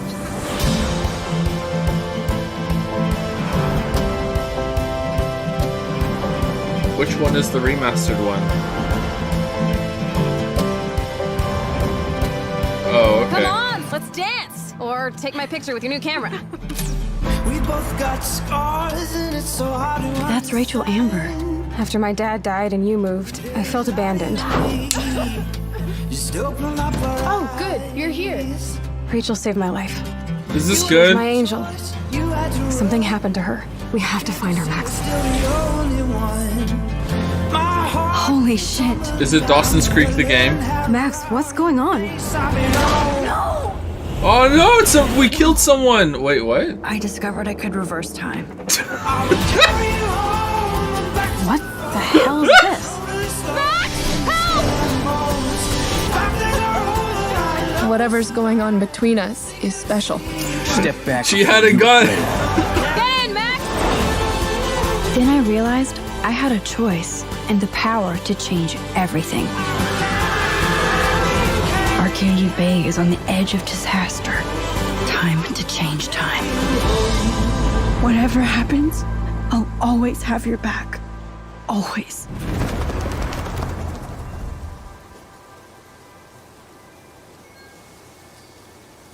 Those wind chimes?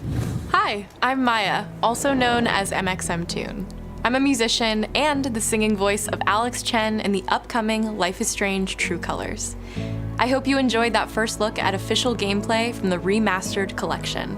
As a longtime fan, I know I did. You can see the love and care that Deck 9 have put into remastering both Life is Strange and Before the Storm. This collection features improved character animation, lip sync, and visuals, breathing new life into these two beloved games. Back in March, we also revealed the next major game in the series, Life is Strange True Colors, a small-town supernatural mystery. Alex Chen must uncover the truth behind her brother's death, using her psychic power of empathy to unravel the shocking secrets of Haven Springs. Today, we have a first look at Alex's unique power in action. Here's game director Zach Garris for more. Heart, Alex's go psychic planet. power of empathy is integral to the story of Life is Strange True Colors. It impacts every relationship she builds and every decision she makes. Never thought I'd have a freaky empath friend. For years, Alex has been unable to shut out the strong feelings of others, the fear, sadness, and anger of those around her, leading her to believe her power is a curse. In the wake of Gabe's death, Alex realizes the only way she can find the truth is to embrace her power. I can't believe this is happening. And the only way to understand is to feel what he's feeling. That person's From the very sad. start, you can use Alex's power to focus on brightly colored auras. Oh, you can just walk to gain around? Insight into people's emotions. Gabe was too young. Just too young. These valuable insights deepen Alex's relationships with the folk of Haven Springs, as well as sparking new dialogue options and events, as here from a scene very early on in the game. You're gonna lose her. You're gonna lose her, and it's all your fault. Alex has uncovered a secret that Mac wants to keep Does hidden everyone from his have deep long-term thoughts girlfriend. though, or is she like gonna go to random And now people and he is she's gonna hear, terrified that damn, I Alex really will need to poop, reveal I it really need to poop, I before really he can need to talk poop. to Riley. Hope I get home, I really need to poop. She is the best thing that's ever happened to me. So please. Invading people's Help me thoughts is out. fucked up, man. Mac's telling you a whole lot of bullshit. Listen. Thanks for telling me the truth, Alex. Are we still together? Are you serious? I need to get back to work. Sure, Alex. We'll get out of your way. When Alex encounters a particularly strong aura, she can reach out to actively connect with that person's emotions. This generates a nova, a supernatural flare that transforms the world around Alex into a reflection of that person's psyche. In this altered, emotionally charged state, Alex can experience fragments of thoughts and memories to get to the root of their issue. Okay. But not every emotional crisis can be easily dealt with. Some carry a dangerous, even life-threatening amount of power. Yeah. He's dead. I wish I were too. No decision is easy. All right. And the consequences Time will to be fuck felt with this across woman the that's game. in a really vulnerable This anger state. could kill All right. her. What if I could just take it away? Using Alex's power is the only way you can uncover the truth behind her brother's death.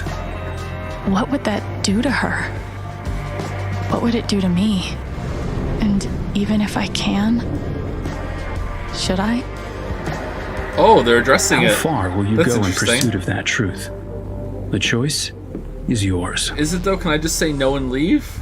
No, I'm not using my Alex's powers. powers look so awesome. Did they? I have no idea how I'll make some of these choices, but I can't wait to play it with you all when it comes out on September 10th. Don't forget, you can pre-order Life is Strange True Colors now. And if you choose the Ultimate Edition, you'll also receive the Life is Strange Remastered Collection. The Ultimate Edition. And that's it for today. Make sure to follow the Life is Strange social channels for more.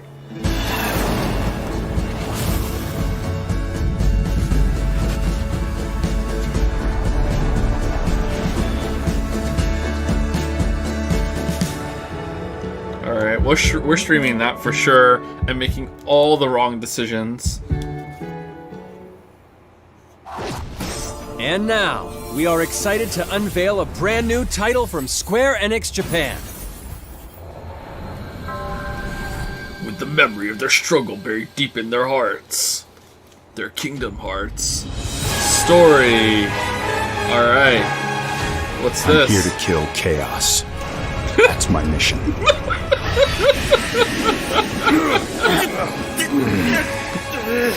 Looks like chaos has been waiting for us. You gonna make us go in there and find you? Guess we'll just show ourselves in. I only know one thing. I want to kill chaos. I need to. It's not a hope or a dream. It's like a hunger. Thirst. Move aside! Chaos! You sure chaos is here? Yeah, they can only squash monsters for so long. I hate doing pest control. This is the shrine of chaos. He's here. We just have to hunt him down. Feel the pain!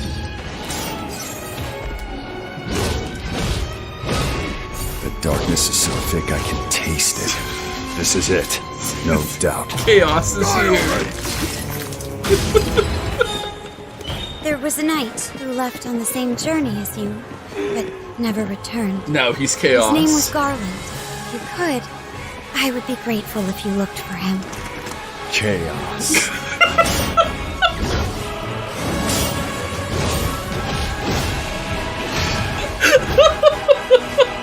Crush you! Know when you're beaten! And who are you? We're here to kill chaos. The prophecy's very own warriors of light. He always wore such splendid armor, with a helmet that was terrifying to behold. It's Garland! No. Chaos! Become chaos!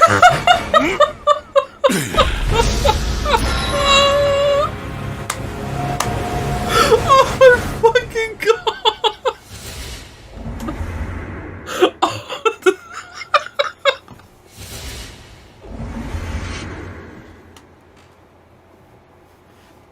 That was great!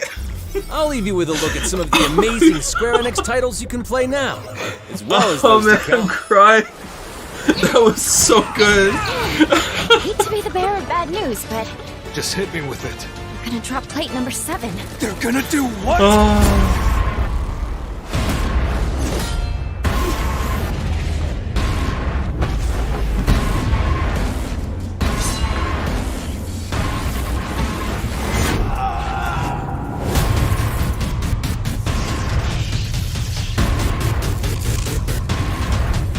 Do you have a PlayStation 5, Joe? I do not know, sorry. I need to get one to play the Chaos game, though.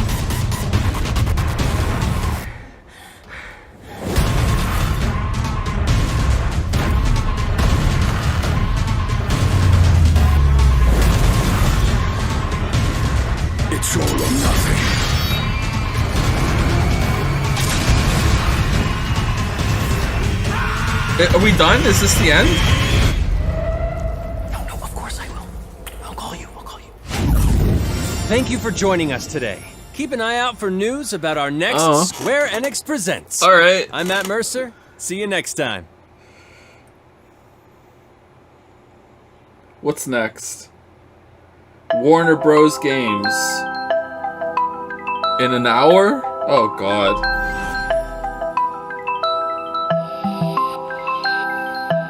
This was it.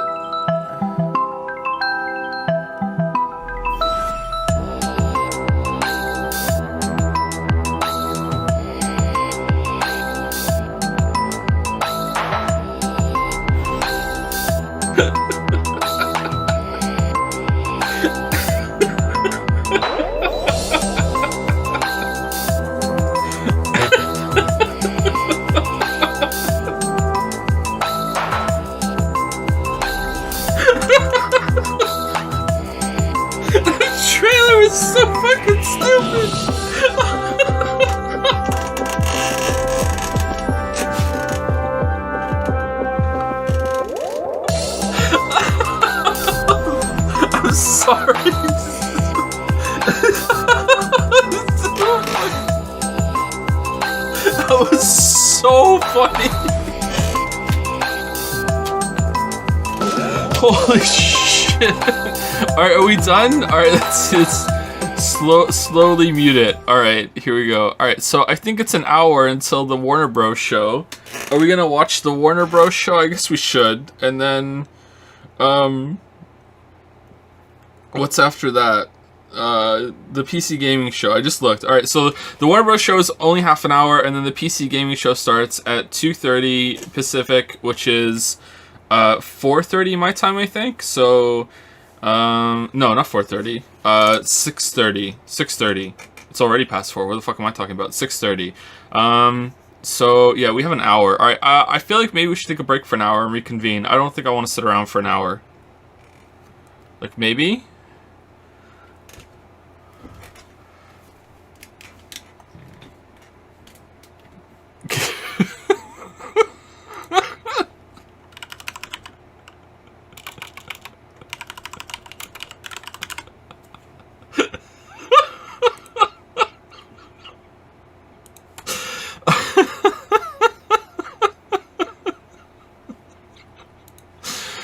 Is it on YouTube? I want to see it again. What is it? Final Fantasy Origins? Something like that? Final Fantasy Origins trailer. No, it's not here. Shit.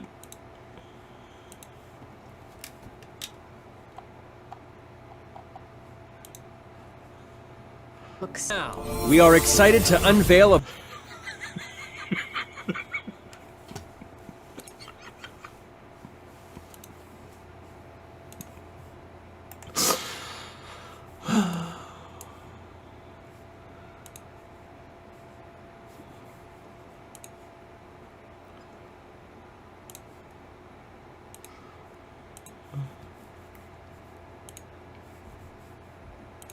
brand new title from Square Enix Japan.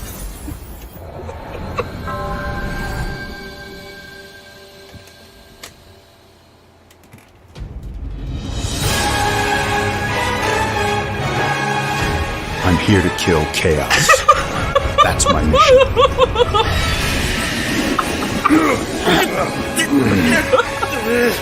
Looks like chaos has been waiting for us. You gonna make us go in there and find you? Guess we'll just show ourselves in. I only know one thing. I want to kill chaos. I need to.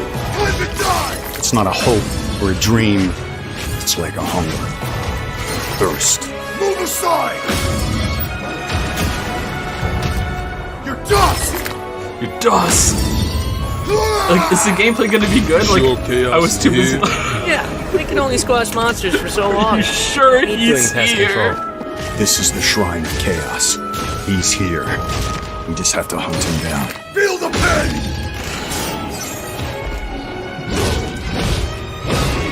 The darkness is so thick I can taste it. This is it, no doubt. Die already! There was a knight who left on the same journey as you, but never returned. His name was Garland. If you could, I would be grateful if you looked for him. Chaos. That's the best one. I'll crush you! Know when you're beaten!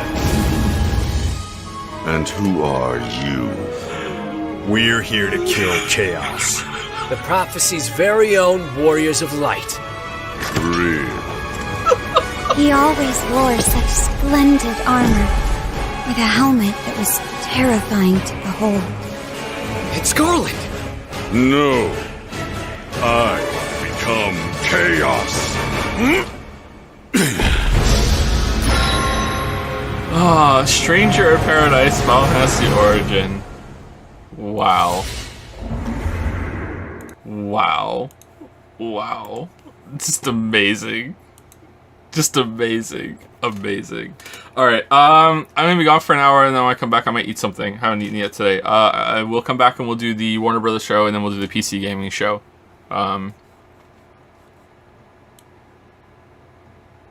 I didn't say thank you to subs. I'll say thank you when I go back. I'll leave it open, and they'll be here, and I'll say a thank you at the, when we're completely done. It shouldn't go away.